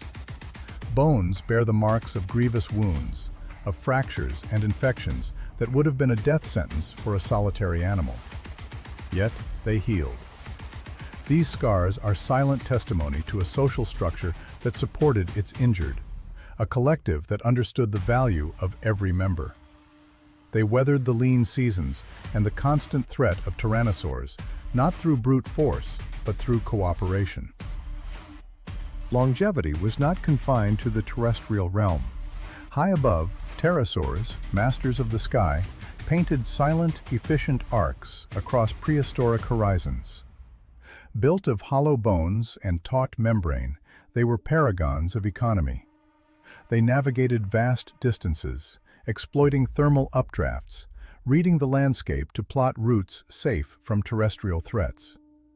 A lifespan that could stretch to 3 decades was a remarkable feat for such seemingly fragile beings. Even a slow, deliberate growth, a life lived at a pace far gentler than their frantic modern descendants. Beneath the waves, another dynasty of long-lived veterans reigned. The ichthyosaurs, children of the ocean, were born for endurance. Their bodies, a breathtaking example of convergent evolution, mirrored the dolphins of a distant future, but their life story was their own. They were among the most perfected swimmers of their time, and in the relative stability of the open ocean, they thrived. Many species reached ages of 35 years or more, a significant span for a fast-moving marine predator. Their skeletons are diaries written in bone, showing long periods of moderate, sustained growth. The remains of older individuals are often maps of a hard-won life, scarred with the healed wounds from clashes with predators, from violent storms, and the rigors of immense migrations. They were not merely survivors, they were the ocean's old guard. But not all marine titans lived by speed. For the long-necked plesiosaurs, survival was a discipline of patience. They seemed an impossible paradox, slow, conspicuous, with necks that presented an ideal target. Their strategy was one of quietude. They rarely engaged in direct confrontation, preferring to hunt from ambush in the murky depths, maintaining a safe and respectful distance from the larger, more aggressive hunters of their time. This lifestyle of calm calculation granted them passage into old age, with some individuals potentially reaching 40 years. Their skeletons echo this placid existence, with smooth, unbroken lines of growth, suggesting a long, steady life, free from the violent stresses that marked their contemporaries. In the same waters, the cryptocleidids, the ancient seals of the Jurassic, pursued a similar path, migrating slowly along coastlines, foraging for small prey, and mastering the art of avoiding danger. Their thick, repeatedly remodeled bones speak of decades spent in the water, of gradual recovery and profound endurance. And then there were the mosasaurs, the undisputed tyrants of the late Cretaceous seas. Vast, serpentine, lethally efficient. Yet, contrary to their ferocious image, these apex predators were among the most enduring of all. Fossil evidence suggests that many species lived to the astonishing age of 50 years. They were the ultimate survivors, a testament to the fact that even at the very pinnacle of the food chain, longevity was the ultimate prize. The fossil record is more than a catalog of extinction. It is a testament to endurance, a chronicle of lives lived against unimaginable odds. It whispers that in any age, the true measure of life is not merely its power, but its persistence, its quiet, stubborn refusal to simply pass away. Their colossal bodies, driven by immense musculature and fueled by astonishingly rapid growth, made them a force comparable to the great sharks of our modern oceans. Yet the fossil record reveals a life of brutal consequence.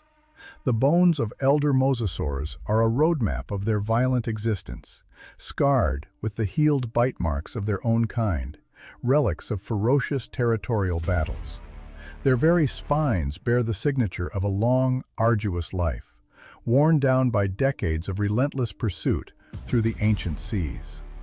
These markings are not signs of weakness, but a silent testament to survival. The chronicle of a reign at the apex, paid for in conflict and endured to the very end.